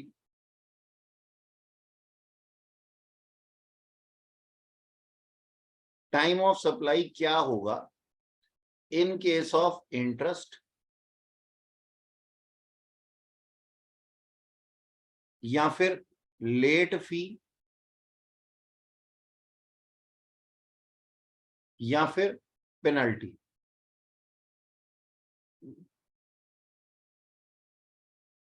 बोलो जी, ये बात समझ में आती है कि जब आप कोई चीज डिले कर देते हो, इंटरेस्ट पेनल्टी लगा दी जाती है, लेट फी लगा दी जाती है, या फिर कोई दूसरी पेनल्टी लगा दी जाती है। तो इस केस में टाइम ऑफ सप्लाई कब माना जाएगा? व्हेन सप्लायर receive payment,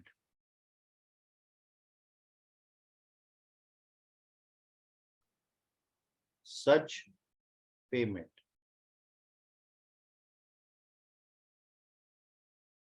ठीक है जी। और एक बात मैं आप लोगों को ना बता देना चाहता हूं इसके अंदर बहुत ही अच्छे सर तरीके। ये इंटरेस्ट के साथ या जो भी पेनल्टी के साथ पहले या पहले मेरा अलग? एग्जांपल सुन लो, आपका जो डाउट है ना वो क्लियर हो जाएगा। जरा ध्यान से सुनना। मैंने कहा मैं तुम्हें पढ़ाना शुरू किया, तुमने कहा हाँ सर। मैंने कहा मैं तुम्हें टेक्स्ट पढ़ा रहा हूँ, सुनो। अब मैंने तुम्हें पढ़ाना शुरू किया 1 तारीख से, मान लो 1 मई से। ओके सर, मैंने तुम्हें बोला देखो मैं ना सारी फीस एडवांस में लूंगा, तो तुम ना मेरे को जो है फीस डेमो लेक्चर्स लेते रहो, 1 हफ्ता 2 हफ्ता जो भी। आप मेरे को है ना फीस है ना 20/5 से पहले पहले सबमिट कर देना। मेरी फीस है 10,000 रुपए, ठीक है जी। तो मैं इसके बारे में बात नहीं कर रहा हूं, मैं बात कर रहा हूं, मैंने कहा देखो अगर आप जो है इसके बाद में पेमेंट करते हो ना, तो पर डे जो है वो लेट फी 100 रुपए आपसे चार्ज की जाएगी। लेट से किसी बच्चे ने मुझे 2 मई को पेमेंट की, तो मैं इस 10,000 रुपए की बात नहीं कर रहा हूं, मैं बात कर रहा हूं उस 200 रुपए की। पर डे के हिसाब से 100 रुपया था ना, तो मैं बात कर रहा हूं उस 200 रुपए की। वो जो 200 रुपया है ना उसके ऊपर जीएसटी। अब केस 1 सुनना जरा ध्यान से। Case 1 ₹200 received. Therefore time of supply कब होगा जी? 22/5 को। और केस 2 ₹200 वेव ऑफ।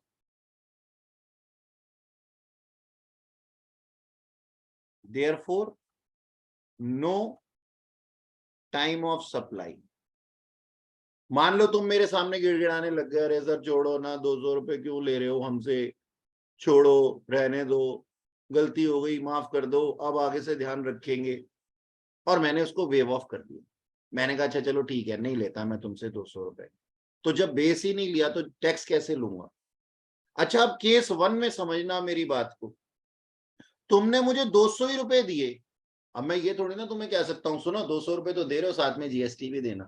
कहने को कह सकता हूँ और देने को तुम दे भी सकते हो। लेकिन अगर ना हो, अब तुम फिर बाद में मुझसे गुस्सा हो गए कि सर देखो अब तो आपका लालच बढ़ता जा रहा है, एक तो हम आपको 200 रुपए दे रहे हैं साथ में, ऊपर से आप क्या नाम है क्या कर रहे हो, जीएसटी भी लगा रहे हो इसके ऊपर। मैंने कहा भाई देखो पैसा आ रहा है तो जीएसटी तो देना पड़ेगा ना, मुझे भी गवर्नमेंट को देना पड़ेगा। तो अब अगर तुमने मुझे सिर्फ 200 रुपया ही दिया तो हम क्या मानेंगे कि ये 200 रुपया इंक्लूसिव ऑफ जीएसटी है। लेट्स से जीएसटी का रेट इस पे 18% है, तो 200 का 18/118 कर लूंगा और उतना जीएसटी मान लिया जाएगा। बोलो तो ये कितना आता है? नहीं बताओगे? 30.5। 30.5।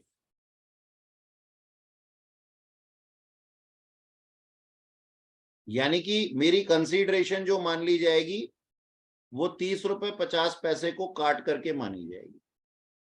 ये बात समझ में आई? ये सारी चीजें तुम्हारे पास में एप्लीकेबल होती हैं जीएसटी के अंदर। सर हाँ जी। सर यहाँ पर पेनल्टी के ऊपर आप जीएसटी मांग ही नहीं सकते थे, या फिर सामने वाला दे या ना दे उसकी मर्जी है? कौन से वाले केस में? फर्स्ट वाले केस सर में? केस 1 में। हाँ, केस 1 में यस तो सर। मांगने को तो मांग सकता हूँ।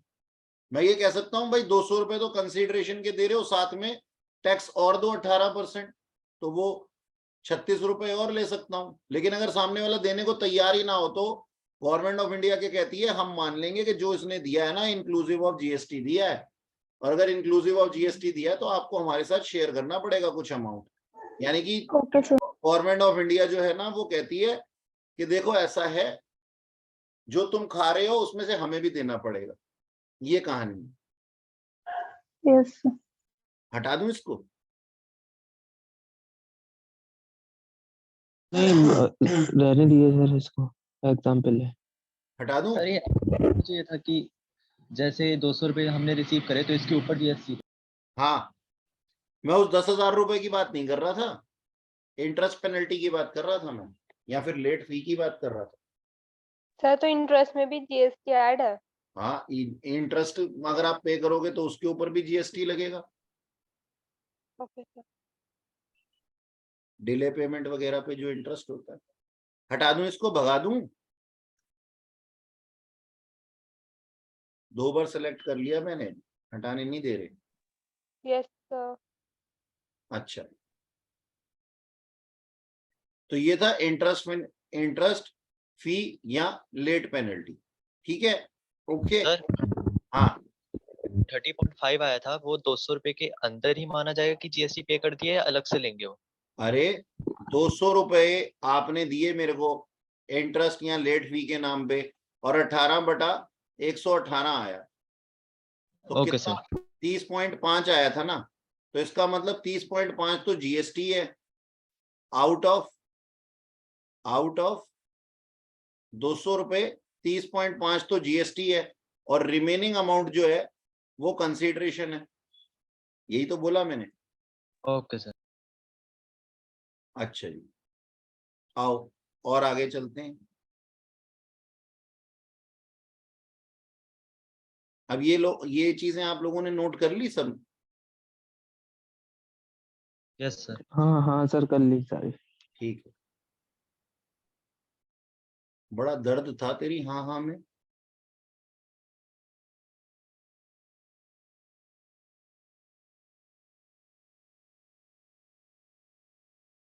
अच्छा जी, तो अब इसको भी यहाँ से भगा देते हैं।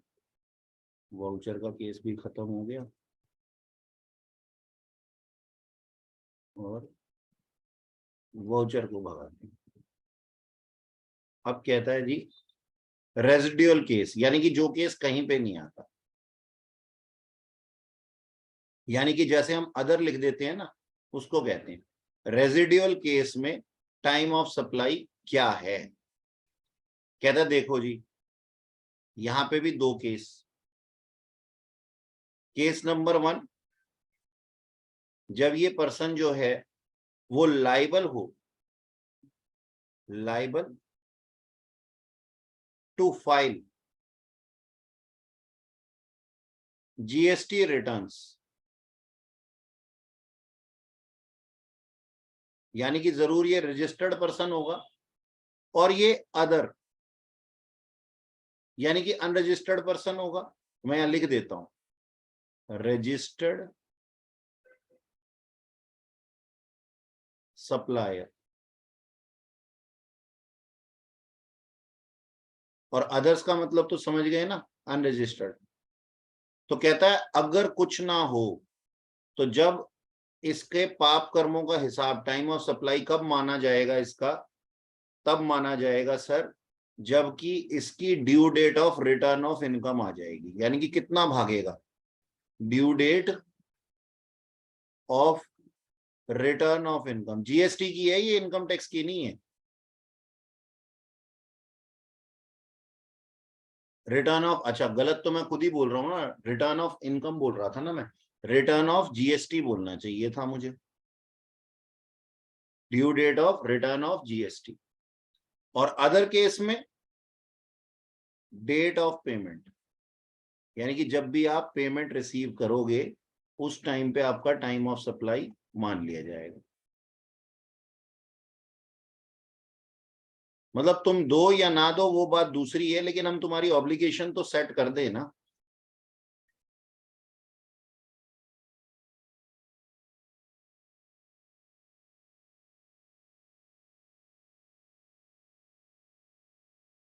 बोलो जी, ये हमने केसेस किए सारे, जिसको कि मैंने आपको पहले भी लिखवाया, और ये time of supply of goods हमने पूरा कर लिया। ये time of supply of goods हमारा सेक्शन 12 जो है वो पूरा हो गया। और सेक्शन 12 के साथ ही हमने सेक्शन 31 भी पढ़ा कि जहां पे हमारे को इनवॉइसेस इशू करने होंगे, इनवॉइसेस इशू करने होंगे कंपल्सरली, वो हमें सेक्शन 31 बताता है। तो हमने क्या पढ़ लिया अभी, हमने पढ़ लिया सेक्शन 12, सेक्शन 31, और अब बारी है 13 की, यानी कि सर्विसेज की। ये हमें पढ़ना है। तो आप एक बार ना इसका वो भेज देना, मतलब नोट्स भेज देना, क्योंकि आपने बहुत बेटा खराब सुनो, करवाया। नोट्स मैंने देख रहे हो आप सेक्शन 12 के अंदर रेजिडुअल केस से पहले भी कुछ केसेस लिखे हुए थे, वो सर मैंने, मतलब ये रेजिडुअल केस वाला भेज देना, क्योंकि मैंने ये वाला नहीं लिखा। तो आप लिख लो, मैं वेट करता हूँ। ये बात नहीं है सर, सर लिखूं कहाँ, आपने पहले नहीं बताया 5 केसेस है। अरे सुनो मेरी बात सुनो, प्रभु कैसे हो आप, देखो मेरी बात सुनो, मैं आपको बताता हूँ। आपने एक चीज ऊपर लिखी हुई है 1 2 3, अब आपका पेज भर गया। अब ना एक काम करो, इस गोले के आगे ना ऐसे करके एक कनेक्टर बना दो, और फिर एक नए पेज पे चले जाओ, ऐसे कर दो। तो उसका मतलब क्या होगा, टाइम ऑफ सप्लाई है ना इस केस में। तो यहाँ पे ये चीजें लिख लो, बस कनेक्टर बनाने को ही तो बोला था पहले भी मैंने, क्योंकि मैं सर लिख करके रब कर देता हूं ना, तो इसलिए मैं कहता हूं आपको ऐसा करने। हाँ जी, देखो अब ये जो नोट है ना, ये आपको लिखना है अपनी कॉपी में, और ये बहुत इंपॉर्टेंट है। ये हमारे पास में बाद में इंसर्ट किया गया था, नोटिफिकेशन नंबर, नोटिफिकेशन नंबर हमारे पास में है 66 2017 की। ठीक है जी, ये सर सेक्शन 31 के साथ लिख दें? नहीं सेक्शन 31 के साथ नहीं, नीचे कहीं पे भी लिख दो, कोई दिक्कत नहीं। ठीक है, ठीक है सर। अच्छा लिखा क्या है यहाँ पे इसको, हाँ इधर सुनो मेरी बात।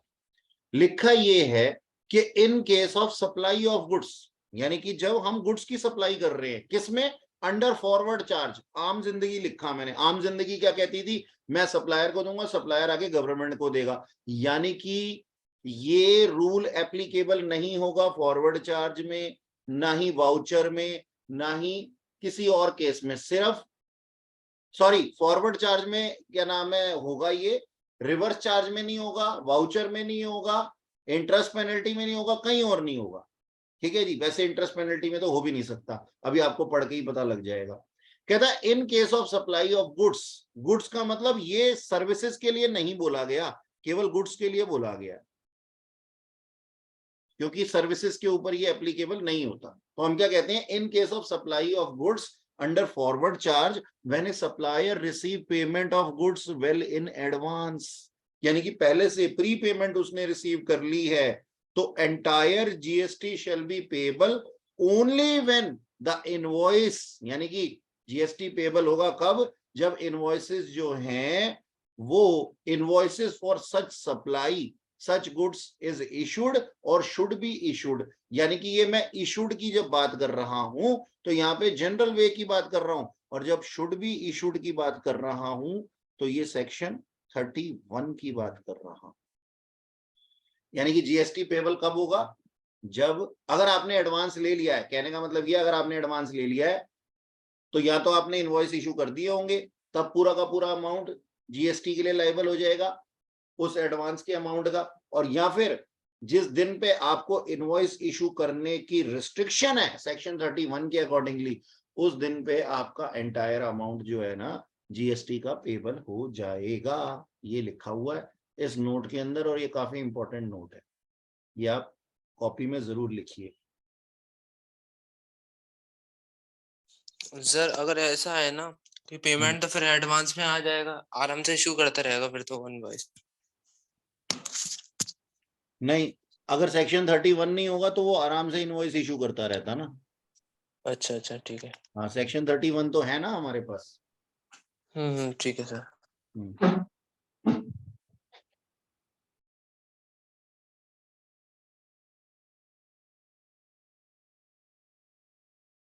हो गया जी, हो गया।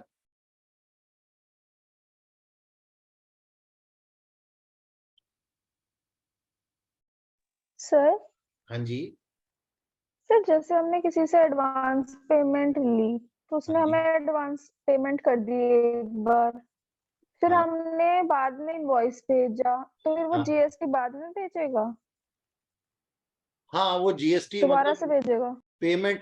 पेमेंट अगर हमने एडवांस में ले ली है ना, अगर हमने एडवांस में पेमेंट ले ली है ना उससे, जैसे कि मान लो मैं आपको कुछ चीजें बेच रहा हूँ और मैंने कहा चीजें आपके पास भेजूंगा तभी जब आप मेरे को एडवांस में पेमेंट कर दोगे। आपने एडवांस में पेमेंट कर दी जी, कोई बात नहीं। अब वैसे तो होगा पता है क्या, जैसे ही आप पेमेंट करोगे ना मेरे से ना फटाफट से बिल मांगने लग जाओगे, जल्दी दो जल्दी दो जल्दी दो बिल दो, क्योंकि वो एविडेंस होता है। लेकिन अगर मान लो हमारे बीच में अच्छा रिलेशनशिप है और आप मेरे पे विश्वास करती हैं और आपने क्या नाम है मेरे को छोड़ रखा है, तो मैं कहता हूं कि जीएसटी पेबल कब होगा, मतलब मैं गवर्नमेंट को जीएसटी कब पे करूंगा, पेमेंट के टाइम पे नहीं किया था मैंने, लेकिन जैसे ही मैं इनवॉइस इशू कर दूंगा उस दिन मेरे को गवर्नमेंट ऑफ इंडिया को पेमेंट करनी पड़ेगी जीएसटी की। और साथ में अगर मैं ऐसा नहीं कर रहा हूँ, इनवॉइस इशू नहीं कर रहा हूँ, तो उसके लिए मेरे पास सेक्शन 31 है। अलग अलग केसेस में इनवॉइस लास्ट कब तक इशू हो जाने चाहिए, यानी कि वो मुझसे पेमेंट करवा ही लेंगे इनवॉइस इशू करवा के, चाहे मैं खुद से इनवॉइस इशू करूं चाहे सेक्शन 31 के अंडर करूं। ये बात समझ में आई? सर जो आपने नोट, यस सर। हाँ, ये सिंपल फॉरवर्ड चार्ज का जो आपने लिखवाया था वो भी तो यही था ना एक तरह से। हाँ, लेकिन उसके अंदर एडवांस पेमेंट की बात नहीं कर रहा था मैं। उस टाइम पे जब मैंने फॉरवर्ड चार्ज लिखवाया था ना, तब मैंने एडवांस पेमेंट की बात नहीं की थी। तब तो मैंने क्या कहा था कि मैंने गुड्स भेजे हैं फिर आपने पेमेंट की है। यहाँ पे मैं एडवांस पेमेंट के लिए नोटिफिकेशन है। ठीक है, यानी सेम रूल रहेगा दोनों। हाँ जी, okay sir. Obviously advance payment जो होती है वो बाद में एडजस्ट हो ही जाती है, लेकिन एडवांस पेमेंट का इनवॉइस इशू होना चाहिए, ये इसलिए रूल बनाया गया है। Okay sir. आगे चले। Yes sir. अब देखते हैं जी सेक्शन 13 क्या कह रहा है। ये 31 था और अब हम पढ़ेंगे सेक्शन 13। सर हाँ जी। सर आज के लिए इतना ही रहने दीजिए। नहीं बिल्कुल नहीं, छोटा सा ही है 13, सेक्शन 13 नहीं करा दो sir. Section 13 time of supply. कितने दुष्ट बच्चे हैं। अच्छा संडे है ना आज इसलिए। नेटवर्क का वो हो रहा है तो मेरे को तो वैसे ज्यादा कुछ समझ आ रहा है सर, आप प्लीज ना बाद में करा देना कल। बेटा करा दो सर। करूंगा तो मैं अभी ही, तुम्हें बोलना है तो बोलते रहो। Time of supply in case of service. क्या तुम्हारे अकेले का संडे है, मेरा संडे नहीं है, हैं? सर सर आपने अभी कल आपने थी और कल आप आए नहीं सर। मैं सुबह 8 बजे से लेकर 3-4 बजे तक वेट ही करती रही थी कि सर ने क्लास ही नहीं रखी, क्या पता अब रख दे नहीं सर बेटा, आपने। कल ना मेरा नेटवर्क इशू था थोड़ा सा, इस वजह से जो है मैं नहीं रख पाया। अच्छा आप शांत हो जाओ, बिल्कुल चुप हो जाओ, पढ़ाने दो मेरे सर को। वो नेटवर्क की वजह से मेरा वो हट गया था। अभी आपने क्या बताया? कुछ नहीं बताया बेटा, बस वो नोट आपने लिख लिया ना मेरे पास में जो मैंने लिखवाया था अभी। हाँ हाँ, वो वो तो नोट लिख ही, गया था। वही नोट के बारे में ही बताया था लास्ट। और अब मैं बता रहा हूँ आपको time of supply of in case of services. और यहाँ पे बहुत आसान है ये, अभी देखना तुम तो खुद ही बता दोगे मेरे को, मुझे तो बताने की जरूरत भी नहीं पड़ेगी, तुम ही आगे से आगे बोल करके बता दोगे। अरे सर हम बताते हैं इसके अंदर, देखो अब देखो। सर इसके कितने रूल? इसके 3 है बस, ये तीन सींग निकालने हैं इसके, ठीक है। तो हाँ चलो। सर, ये सब आप पहले भी बता दो, बाद में अरे बताते हैं। इधर सुन, फॉरवर्ड चार्ज नंबर 1 आम जिंदगी।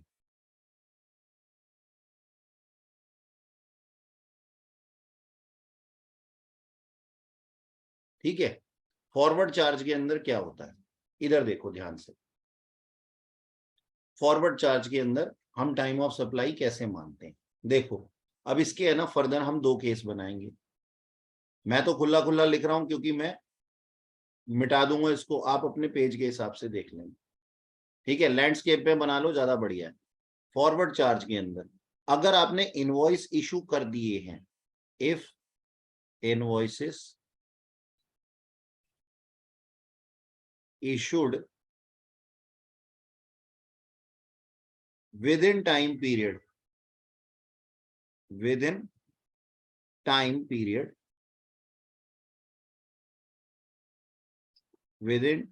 prescribed लिख लेते हैं इसको,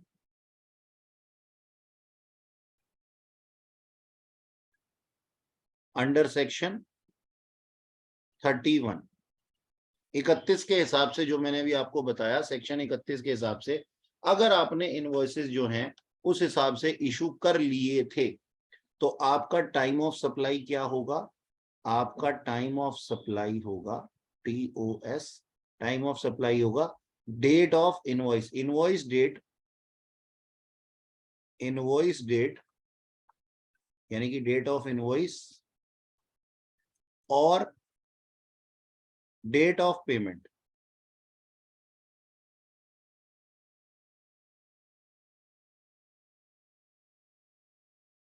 date of payment whichever is earlier,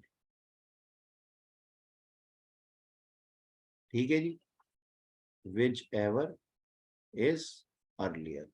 अब ऐसा सर्विसेज के केस में क्यों हुआ, हाँ देखो मैं आपको बताता हूं कि ऐसा सर्विसेज के केस में क्यों हुआ। सर डेट ऑफ पेमेंट वहां पे क्यों नहीं लिखी थी हमने, इसलिए नहीं लिखी थी क्योंकि सर्विस में ना हमेशा यही होता है कि प्रीपेड सर्विसेज होती हैं, बहुत कम होती है जो पोस्ट पेड सर्विसेज होती हैं। सर्विसेज के केस में ना पहले ही आपसे पैसा ले लिया जाता है।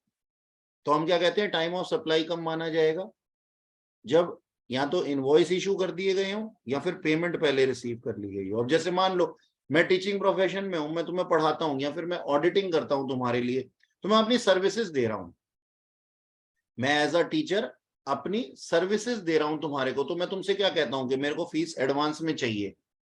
अब तुम मेरे को एडवांस में फीस देते हो यानी कि पेमेंट पहले देते हो। एडवांस का मतलब है कि सर्विसेज मैं बाद में देता रहता हूं, पहले तुम मेरे को मेरी फीस दे देते हो। लेट से तुमने मुझे 15,000 रुपए दे दिए, ठीक है, और मैंने इनवॉइस इशू किए। अब मेरे स्टाफ ने, मेरा जो स्टाफ है ना, मतलब क्या करते थे हम लोग पहले, जब जीएसटी के ये रूल नहीं बने थे तब हम क्या करते थे, देखो ये मेरा स्टाफ है, ये मेरा institute Diwakar Tanwar learning destination, ठीक है जी। और अब क्या हुआ सर, मेरे को आपने पेमेंट दी एडवांस में, कितनी, एडवांस का मतलब अभी तक मैंने आपको सर्विसेज नहीं दी है। तो मैं क्या करता था, अरे इनवॉइसेस, पहले ना यहाँ पे सिर्फ डेट ऑफ इनवॉइसेस लिखा हुआ था, मैं क्या कहता था, मैं कहता था अरे इनवॉइसेस जो हैं वो इशू ही मत करो इसको, बच्चे को। आप मुझे कहते थे कि सर हमने फी दे दी है, फी रिसीट तो दे दो। मैं कहता था हाँ हाँ दे देंगे कोई बात नहीं। मैं क्या करना चाहता था, मैं क्या करना चाहता था, अपनी टैक्स लाइबिलिटी को जो है ना आगे बढ़ाना चाहता था। तो लॉ ने पता क्या लिख दिया, कि आप, लॉ मेकर ने लिख दिया, आपने जब इनवॉइस इशू किए हैं, ठीक है, अगर इनवॉइस इशू नहीं किए हैं तो पेमेंट रिसीव की है। अब पेमेंट तो रिसीव कर ली थी ना शुरुआत में ही, तो ये मेरा टाइम ऑफ सप्लाई, इसका अर्लियर मेरा टाइम ऑफ सप्लाई मान लिया जाएगा। ये बात समझ में आई? जल्दी बताओ। Yes sir. इसलिए ऐसा लिखा गया है यहाँ पे, और सारी चीजें लॉजिकल है। अच्छा जी, ये तो था फॉरवर्ड चार्ज, जब आपके इनवॉइसेस जो थे वो प्रेस्क्राइब लिमिट के साथ में लिखे गए थे। अब देखो, अगर ऐसा ना हो,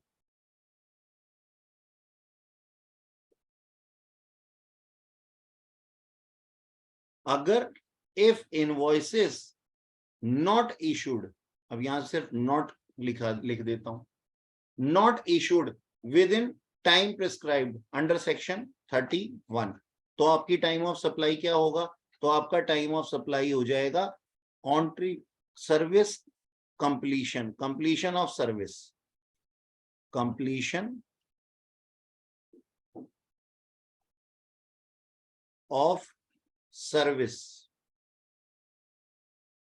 completion of service or date of payment,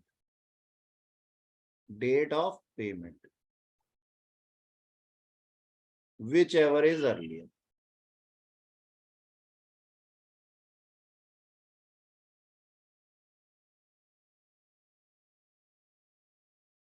अब इन दोनों रूल्स का जरा एनालिसिस कर लें। पहले लिख लिया आप लोगों ने इसको, लिख लिया? एक मिनट सर। जल्दी जल्दी लिखो।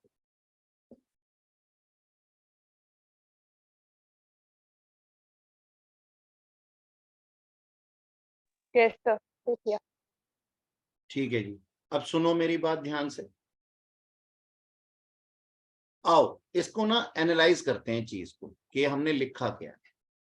तुम मेरे पास में आए, मैंने पेमेंट रिसीव की,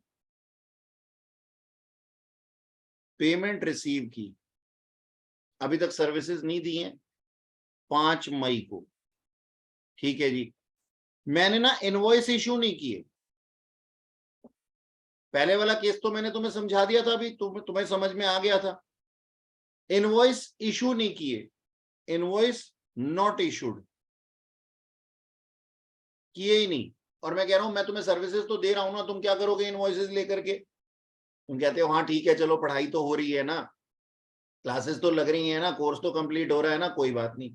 लेकिन गवर्नमेंट ऑफ इंडिया को टैक्स नहीं मिल रहा, क्यों? क्योंकि मैं इनवॉइस ही नहीं इशू कर रहा टाइम लिमिट के अंदर, जो कि 31 में मेरे को बोला गया था, मैं इनवॉइस इशू ही नहीं कर रहा। तो कहते हैं कोई बात नहीं, अगर आपने इनवॉइसेस इशू नहीं किए हैं ना, तो उस केस में हम क्या मान लेंगे, डेट ऑफ पेमेंट, आपका टाइम ऑफ सप्लाई मान लेंगे, या फिर कंप्लीशन ऑफ सर्विस।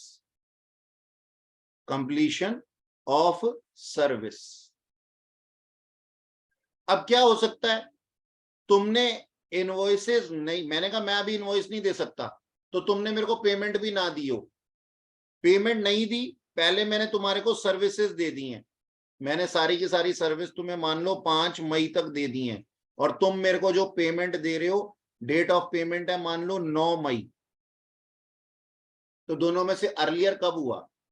अर्लियर हुआ 5 कंप्लीशन ऑफ सर्विस। यानी कि हम ये कहते हैं कि अगर हमने इनवॉइस इशू कर लिए तो हमारे को बोल दिया जाता है कि इशू ऑफ इनवॉइस और डेट ऑफ पेमेंट। जनरली अगर पोस्ट पेड में काम चल रहा हो तो इसमें हमें रिलैक्सेशन है। जैसे मान लो 1 सेकेंड के लिए मैंने इनवॉइस इशू कर दिए होते, अगर मैंने पेमेंट रिसीव की होती, कब मैंने पेमेंट रिसीव की होती 9/5 को, और मैंने इनवॉइस इशू कर दिए होते, इनवॉइस इशू कर दिए होते कब, पहले आपने मेरे को पेमेंट दी और फिर मैंने क्या कर दिया, इनवॉइस इशू कर दिया। इनवॉइस इशू कर दिया 10/5 को, ठीक है जी। तो हम क्या कहते हैं, विच एवर इज अर्लियर, यानी कि 1 से लेकर के 10 तक या 5 तक सर्विस मैंने कंप्लीट कर दी थी। सर्विस कंप्लीट की तो सर्विस कंप्लीट करने का तो क्राइटेरिया यहां देखा ही नहीं जा रहा ना, क्योंकि विद इन टाइम लिमिट मैंने इनवॉइस इशू कर दिए हैं, तो कंप्लीशन ऑफ सर्विस को देखा ही नहीं जाएगा, कंप्लीशन ऑफ सर्विस को देखा ही नहीं जाएगा। लेकिन अगर मैंने इनवॉइसेस इशू नहीं किए हैं तो हम कहते हैं एक दिन तो तुम्हारी सर्विस कंप्लीट होगी ना। जिस दिन सर्विस कंप्लीट हो जाएगी ना, चाहे पेमेंट आई हो या ना आई हो, उस दिन हम क्या मान लेंगे, तुम्हारा टाइम ऑफ सप्लाई मान लेंगे। तो यहाँ पे जो रिलैक्सेशन हमारे को, हम सोच रहे थे कि हम रिलैक्स हो जाएंगे, वो हमसे छीन लिया गया कि अब हमें इनवॉइस तुमने इशू नहीं की है, ठीक है, अब हम इनवॉइस को पूछ ही नहीं रहे, हम तो सर्विस की कंप्लीशन को पूछ रहे हैं। बताओ सर्विस कब कंप्लीट हुई है, और वो हमें तुम नहीं बताओगे तो रिसिपिएंट बता देगा। सर हाँ जी, सर जैसे सर्विस कंप्लीट हो गई हमारी, जीएसटी तो हमें देना ही पड़ेगा, हाँ लेकिन जी। वो पैसे बैड डेट्स हो गए तो फिर पैसे बैड डेट्स कैसे हो जाएंगे? फिर जीएसटी का क्या मतलब? जैसे हमारा कोई क्लाइंट था, हमने उसकी सर्विस दे दी, हाँ, बाद में पैसे नहीं दे रहा है, वो काफी टाइम गुजर गया, तो फिर हम बैड डेट्स मान लेते हैं। पहले ये बताओ उसने पूरे ही पैसे नहीं दिए या फिर कुछ अधूरे पैसे नहीं दिए? पूरे ही नहीं दिए। हाँ, अगर पूरे ही दोनों ही नहीं दिए, केस हो सकते हैं मतलब। अगर पूरे ही नहीं दिए, अगर पूरे ही नहीं दिए तो उस केस में कुछ जो है वो प्रोसीजर चैप्टर के अंदर लिखा हुआ है, वो हम देख लेंगे तब कि बैड डेट्स का क्या होगा। अगर अधूरे दे दिए हैं और रिमेनिंग अमाउंट नहीं दिए, मतलब कुछ दे दिया और कुछ नहीं दिया, तो जितना दिया है ना उसी में जीएसटी इंक्लूड है, ये मान लेंगे। लेकिन उसके ओके लिए सर। हमारे को है ना, उसके लिए उसका अकाउंट हमारे को सबमिट करना पड़ेगा कि एक्चुअली हमने कितने की सर्विसेज दी थी और कितनी उससे अमाउंट रिसीव हुए, fair market value. Okay sir. ये हम आने वाले चैप्टर्स में देख लेंगे, अभी क्यों परेशान हो रहे हो, अभी तो सिर्फ जस्ट एक टाइम ऑफ सप्लाई पढ़ा रहा हूं मैं, ठीक है। ओके, ये हो गया फॉरवर्ड चार्ज। Yes sir. अच्छा जी, अब फॉरवर्ड चार्ज के बाद हमें पढ़ना है रिवर्स चार्ज। इसके अंदर जरा पहले इसको थोड़ा साइड कर लिया जाए।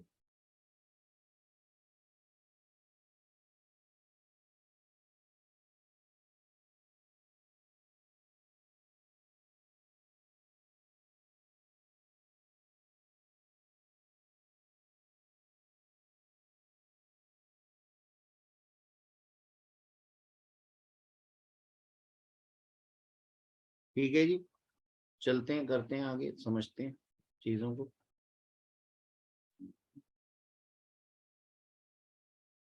फॉरवर्ड चार्ज के बाद अब रिवर्स चार्ज।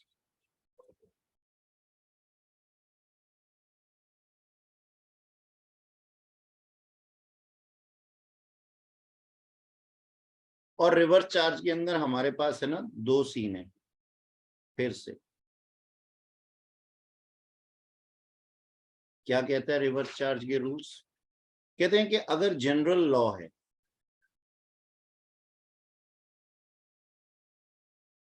अगर ये जनरल लॉ का केस है या फिर ये इंपोर्ट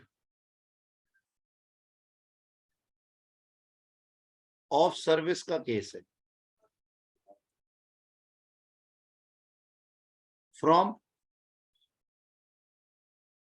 एसोसिएटेड एंटरप्राइजेस, ये ए ही लिख रहा हूं बस यहां पे मैं, एसोसिएटेड एंटरप्राइजेस, ठीक है जी।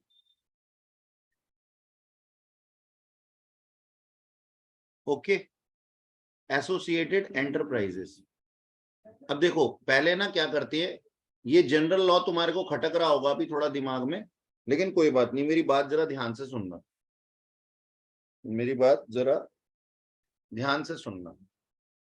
देखो क्या हो रहा है, ये ना मैं हूं, और चलो मैं क्यों हूं, एक एग्जांपल ले लेते हैं। एक है हमारे पास में गूगल इंडिया, सर और सेलर एक है, और कस्टमर के हिसाब से एग्जांपल ले लिया। नहीं मेरी सॉरी, बात सुनो, सप्लायर और मेरी बात तो कस्टमर। सुनो, मेरी बात तो सुनो, समझ में आ जाएगा। एक है गूगल इंडिया और एक है हमारे पास में गूगल ऑस्ट्रेलिया या फिर गूगल इंग्लैंड या फिर गूगल यूएस से। ठीक है जी, तो गूगल इंडिया और गूगल यूएस से आपस में ना एसोसिएटेड एंटरप्राइजेज हैं, क्योंकि दोनों ही है ना गूगल है। ये बात समझ में आई? ऐसे ही तुम्हारे पास में पीडब्ल्यूसी इंडिया और पीडब्ल्यूसी यूएस से, तो ये दोनों आपस में क्या है, अलग अलग कंट्री में तो हैं लेकिन है तो दोनों पीडब्ल्यूसी ना, तो ये दोनों आपस में एंटरप्राइजेस, एसोसिएटेड एंटरप्राइजेस है। ठीक है, यानी कि सर अच्छा आप ये कहना चाहते हो कि ये अगर हमारा भाई जैसा ही है, तो हाँ मैं यही कहना चाहता हूं कि हम भी वही काम करते हैं, वो भी वही काम करते हैं, हम इंडिया में करते हैं, वो बाहर करते हैं, एसोसिएटेड एंटरप्राइजेस होते हैं ऐसे। अच्छा सर, अब सर ये भी बता दो कि ये जनरल लॉ क्या कहता है। अरे जनरल लॉ क्या कहता है? जनरल लॉ कहता है ये एसोसिएटेड एंटरप्राइजेस नहीं है, यानी कि ये कोई थर्ड पार्टी है, कोई सेकंड पार्टी है जिससे कि हम काम कर रहे हैं। जनरल लॉ उसी को कहते हैं ना, कि हमने सर्विसेज ली हैं रिवर्स चार्ज के अंदर। ध्यान से सुनना, अब एक बात बताओ, मैं ऑस्ट्रेलिया में बैठा हुआ था बाहर और तुम्हें टीचिंग की सर्विसेज दे रहा था, तुम इंडिया में बैठे हुए थे। अब बताओ, मैं तुम्हारा कोई एसोसिएटेड एंटरप्राइजेस थोड़ी हूं, मैं तो एक अलग पर्सन हूं, तुम अलग पर्सन हो, तो ये जनरल लॉ के अंदर आ जाता है। ठीक है, और ये केस कौन सा है? ये रिवर्स चार्ज का केस है, तो ये याद रखना, ये फॉरवर्ड चार्ज का केस नहीं है। ठीक है, तो जनरल लॉ के अंदर क्या कहता है कि अगर रिवर्स चार्ज का केस है तो हम क्या कह रहे हैं, जनरल लॉ के अंदर अगर रिवर्स चार्ज का केस है, यानी कि import of services from associated enterprises नहीं हो रहा, तो उस केस में टाइम ऑफ सप्लाई क्या होगा? टाइम ऑफ सप्लाई होगा sir 61 day, 61st day.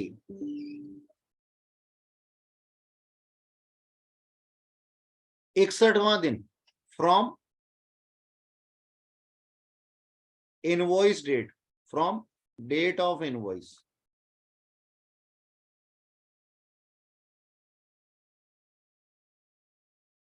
From the date of invoice और date of payment whichever is earlier.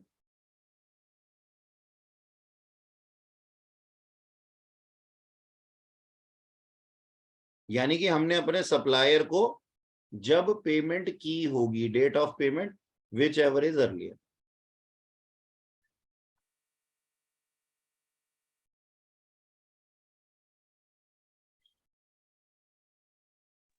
Sir ये 61 डेज का क्या है मतलब? इनवॉइस इशू करने के बाद? हाँ, इनवॉइस इशू करने के बाद में 61 दिनों का टाइम पीरियड दिया गया रिसिपिएंट को, कि वो जीएसटी पे कर दे।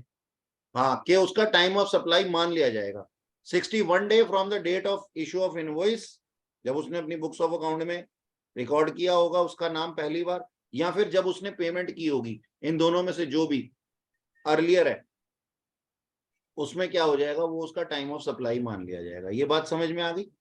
और सर उसने इनवॉइस इशू करा, मान लिए 30 दिन हो गए, ठीक है, 61 डेज का, और उसने पेमेंट कर दिया फिर? हाँ, तो डेट ऑफ पेमेंट आ जाएगी पहले, 61 डे तो अभी हुए ही नहीं थे ना। और 61 डेज के बाद हो गया तो 61 डे के बाद अगर पेमेंट हुई है, पेमेंट की है उसने, तो 61 डे पे टाइम ऑफ सप्लाई मान लिया जाएगा। अच्छा, क्यों तो कंफ्यूज हो? मतलब तो देखो 61 ना, डेज मेरी का बात मतलब सुनो, क्या है? अरे सुनो तो सही। देखो, मान लो 1/4 को आपने क्या नाम है उससे डीलिंग की है, ओके, आपने उसको पेमेंट किया, वो आपको परेशान करता रहता होगा ना बार बार, जो आपको सर्विसेज दे रहा है वो परेशान भी करेगा, है भी थर्ड पार्टी है, सेकंड पार्टी है, ये कोई आपका एसोसिएटेड एंटरप्राइजेस नहीं है, तो वो आपको परेशान करता रहता है। आप इनवॉइस तो इशू कर नहीं रहे, मान लीजिए आपने इनवॉइस इशू की है 72 डे पे, 72 डे पे, ठीक है जी, या फिर सॉरी ये गलत बोल गया, 72 डे पे इनवॉइस नहीं इशू किए, इनवॉइस आज ही इशू कर दिया आपने, मान लो 1/4 कोई, ठीक है, और आपने जो पेमेंट दी इसको, जो आपने पेमेंट दी वो इसको पेमेंट दी 72वें दिन पे, तो इनवॉइस इशू करने के बाद जो 61वां दिन होगा ना, 61st डे, इन दोनों में से जो भी अर्लियर होगा वो टाइम ऑफ सप्लाई मान लिया जाएगा। अगर अच्छा, मान लो ठीक है आपने सर। पेमेंट जो है वो उसको 48 डे में कर दी थी, 48th डे में कर दी थी, तो आपका टाइम ऑफ सप्लाई क्या मान लिया जाएगा? आपका टाइम ऑफ सप्लाई ये 48th डे मान लिया जाएगा, कि which ever is earlier. Sir हाँ जी, नेक्स्ट लिखते हैं अपने पास में import of service from associated enterprises. अब एक बात बताना जरा सोच करके, अगर Google India Google USA Google India को कोई सर्विसेज दे रहा है, तो ये हो सकता है ना कि वो इनवॉइस ही इशू ना करे? बोलो, हो सकता है या नहीं हो सकता? क्या sir? Google USA Google India को कोई सर्विस दे रहा है मान लो, तो हो सकता है ना कि वो इनवॉइस ही इशू ना करे। हाँ सर, हो सकता है। टैक्स लायबिलिटी मतलब ये आपस में सांठ-गांठ कर सकते हैं ना? हाँ कर सकते हैं, और करते थे, इस वजह से हमने इसके लिए ये रूल बना दिया। कहता सुनो जी, आप सांठ-गांठ कर लेते हो, इसके लिए हम क्या करेंगे कि डेट ऑफ इनवॉइस नहीं बोला हमने, हमने बोला date of entry, date of entry of service या फिर providing service, date of entry in the books of account. कोई भी चीज आपने किया है, बिजनेस पर्पस के लिए कर रहे हो, तो उसकी बुक्स ऑफ अकाउंट तो मेंटेन करते ही होगे आप, वरना वो भी आपके ऊपर ऑब्लिगेशन आ जाएगी। जब कोई ऐसी इरेगुलरिटी आपके पास मिलेगी तो आप उसमें भी परेशान करेंगे फिर हम आपको। तो हम क्या कहते हैं जी, डेट ऑफ इनवॉइस नहीं बोला अब हमने क्या बोला? Date of entry in the books of account और डेट ऑफ पेमेंट। जब आपने एसोसिएटेड एंटरप्राइजेस को पेमेंट कर दी होगी, date of payment whichever sir is ये अर्लियर। बुक्स ऑफ अकाउंट इसकी देखेंगे ना, इंडिया वाले की? हाँ इंडिया वाले की ही देखेंगे, क्योंकि ये रिवर्स चार्ज का केस है भाई साहब। फॉरेन वाले को जाकर के कहां से जीएसटी के लिए उसकी बुक्स ऑफ अकाउंट देखेंगे? हैं विच एवर सर इज वैसे अर्लियर। अगर देखा जाए ये लोग तो डिस्टिंक्ट पर्सन है ना, एक दूसरे को दे रहे हैं, तो जीएसटी का क्या क्यों लगेगी इन पर? क्या इन लोगों पे जीएसटी क्या लगेगी? ये तो मतलब एक दूसरे को ही दे रहे हैं, और क्योंकि एक ही एंटिटी है। हाँ शाबाश, मुझे उम्मीद थी ऐसा कोई ना कोई बोलेगा जरूर। सर होल्डिंग कंपनी जब सब्सिडरी कंपनी को देती है तो वो बात और होती है। अब ये आपस में अगर सर्विसेज का आदान प्रदान करने लग जाएं और इनके ऊपर हम जीएसटी ना लगाएं, तो ये तो भाई साहब फिर पता नहीं कितना ही टैक्स बचा लेंगे अगर इनकी ट्रांजैक्शंस को छोड़ने लग जाए हम तो। तो इसमें प्रॉफिट तो होगी नहीं सर। क्या अगर मान लीजिए ये दोनों एंटिटी ब्रांचेस हैं, एग्जांपल ले लें, और सेंड कर रहे हैं एक दूसरे को, तो इसमें प्रॉफिट तो होगी नहीं। किसमें प्रॉफिट नहीं होगी? अरे प्रॉफिट कहाँ से आ गया? मैं कोई अकाउंट थोड़ी ना पढ़ा रहा हूँ, मैं तो टैक्स तो पढ़ा रहा तो, हूँ। तो मतलब अपनी उसके कॉस्ट पे भी दे रहे हैं, तो उस पर भी जीएसटी देना पड़ेगा बिल्कुल इनको? लगेगा, जितने की फेयर मार्केट वैल्यू होगी उसके ऊपर देना पड़ेगा। ठीक है। अच्छा जी, तो ये था हमारे पास में फॉरवर्ड चार्ज और रिवर्स चार्ज हमने पढ़ा। अब इसका मैं बना देता हूं क्योंकि मेरा पेज खत्म हो गया, तो सर इसका आपने ए की फुल फॉर्म क्या बताई थी? Associated enterprises. इसको सर रिवर्स चार्ज को थोड़ा छोटा करिए, एक अच्छा थोड़ा मेरा रह गया। मैं कर देता हूँ, एक सेकेंड, ये लो फुल स्क्रीन पे आ गया आपका, ठीक है। ठीक है सर, हो गया। अब वो सर हाँ बोलो बोलो।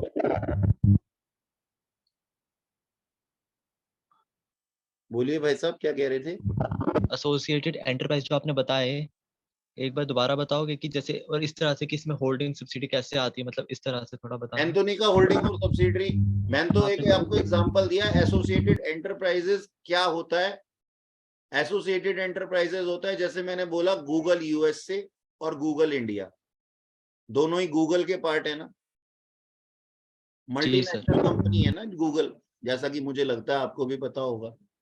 Yes sir.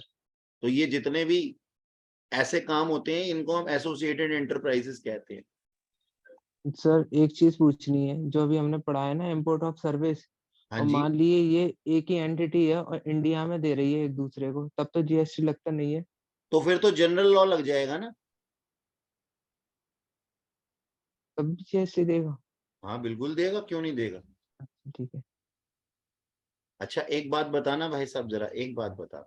उसमें जरा था सुनो, ना सर, वो पिछला पढ़ा था, डिस्टिंक्ट पर्सन था, तो उसमें ना जीएसटी हम मैं सप्लाई आपको मान एक ही नहीं रहे एग्जांपल थे। देता हूं, आपको समझ में आ जाएगा। देखो मेरे ना दो काम है, ये रहा मैं, ठीक है जी, ये मेरे सिंह ऊपर को हैं, और मैं टीचर हूं, और मेरे इंस्टीट्यूट का नाम है दिवाकर तंवर लर्निंग डेस्टिनेशन, और मैं एक सीए टीचर हूं। तो ये मेरा मेरा जो टीचिंग प्रोफेशन है ना, ये दिल्ली में है। ये दिवाकर तंवर लर्निंग डेस्टिनेशन कहां पे है? दिल्ली में। और यहां पे है ना दिवाकर तंवर एसोसिएट है, ठीक है जी, दिवाकर तंवर एसोसिएट, ये है मुंबई में। और इसका पता है क्या काम है? ऑडिट फॉर्म है ये, सीए ऑडिट फॉर्म, ठीक है। चलो सीए ऑडिट फॉर्म को भी छोड़ो तुम, और दिवाकर तंवर एसोसिएशन को भी छोड़ो।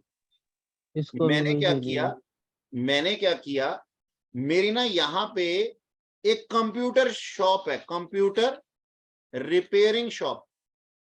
तो सर ये तो अलग अलग एंटिटी हो गई। नहीं, मैं ही हूं इसका owner, owned by Diwakar Tanwar sir, ठीक है ना।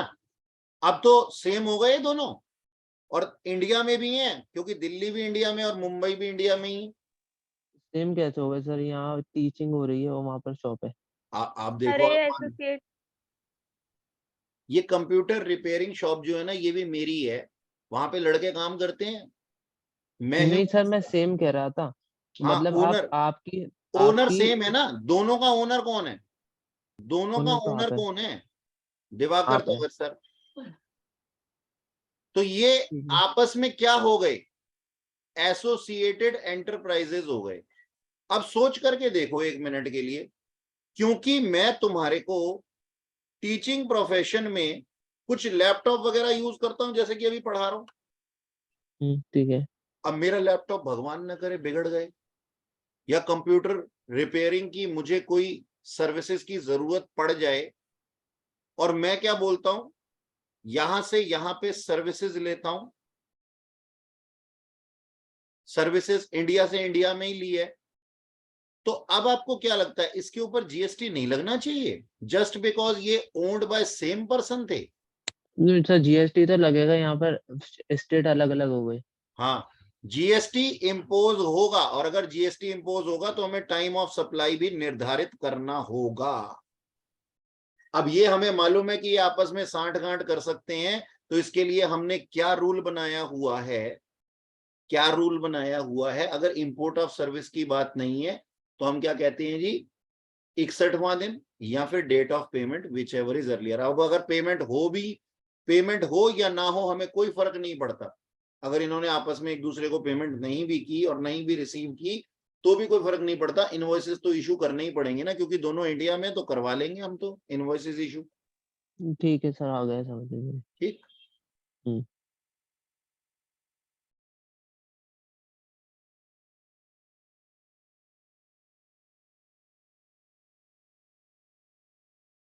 अच्छा जी सुनो, अब ये हो गए हमारे फॉरवर्ड चार्ज भी हो गया, रिवर्स चार्ज भी हो गया। अब हमने क्या करना है सर, एक एस्ट्रिक का साइन बनाया हुआ है, उस एस्ट्रिक के साइन में हमारे को क्या लिखना है, कनेक्टर बना करके लिखते हैं। चलो ठीक है। और एस्ट्रिक के साइन के अंदर है ना आता है वाउचर, ठीक है। अगर सर्विसेज दी जाए वाउचर के द्वारा, या फिर सर्विसेज के ऊपर इंटरेस्ट, लेट फी,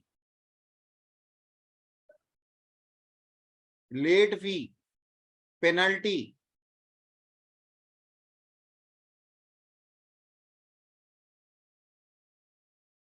या फिर रेजिडुअल केस हो, जो कि ऊपर 3 थे ना हमारे पास गुड्स के अंदर, ठीक है ना।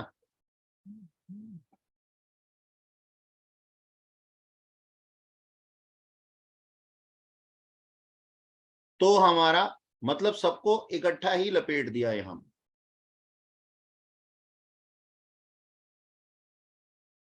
ओके,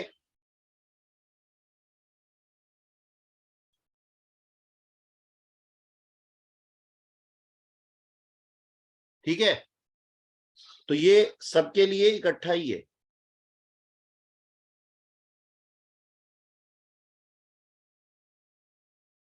तो आओ अब इसके प्रोविजन लिखें, और हम लिखेंगे सेम एज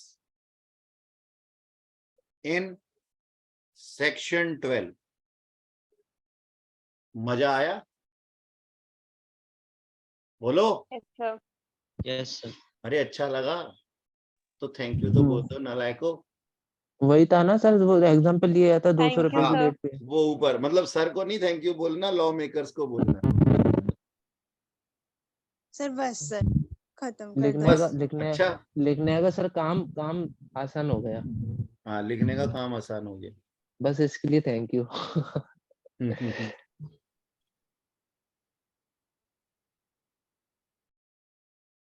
अच्छा जी, सुनो अब मेरी बात। सर अब नहीं। हाँ हाँ तो सुनो तो सही, मैं नहीं पढ़ा रहा और आगे नहीं पढ़ा रहा, मेरी बात सुनो। अब आगे का अगली क्लास का तो बता दूं मैं, मेरी बात सुनो। जैसे हमने सेक्शन 31 पढ़ा था ना, issuance of invoices in case of supply of goods, तो हमें क्या पढ़ना है, टाइम लिमिट। अगली क्लास में ही पढ़ेंगे of course. Time limit of invoice, of making invoice in case of services. और ये आएगा किस में, ये भी आएगा सेक्शन 31 में ही, सेक्शन 31 में। ठीक है जी। मतलब कौन सी Yes, लिमिट sir. है सर? हाँ जी, डेट लिमिट कौन सी वाली लिमिट हाँ तो होगी वही ना, वही टाइम वही सब लिमिट। चीजें। जैसे आपने ये बनाया था ना, ये गुड्स वाला, ये सेक्शन 31 ये गुड्स के लिए बोल रहा था,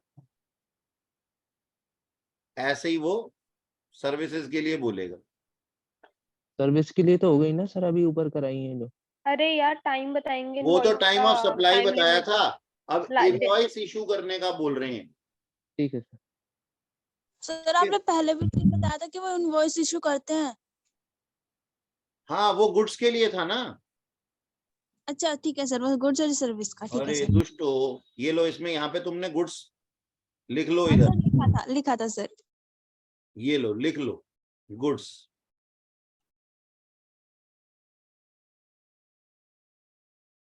देखो अगर तुम मुझे मौका दो तो मैं अभी करा सकता हूँ। नहीं करा सर। दो सर, सर करा दो, नहीं। करा दो सर, अभी टाइम बहुत है। डंडा लेकर आना, उसका सर फोड़ेंगे। यार सही में इसको अच्छा चलो पीटना है चलो कल। ठीक है, कोई बात नहीं कोई बात नहीं, रोना नहीं रोना नहीं।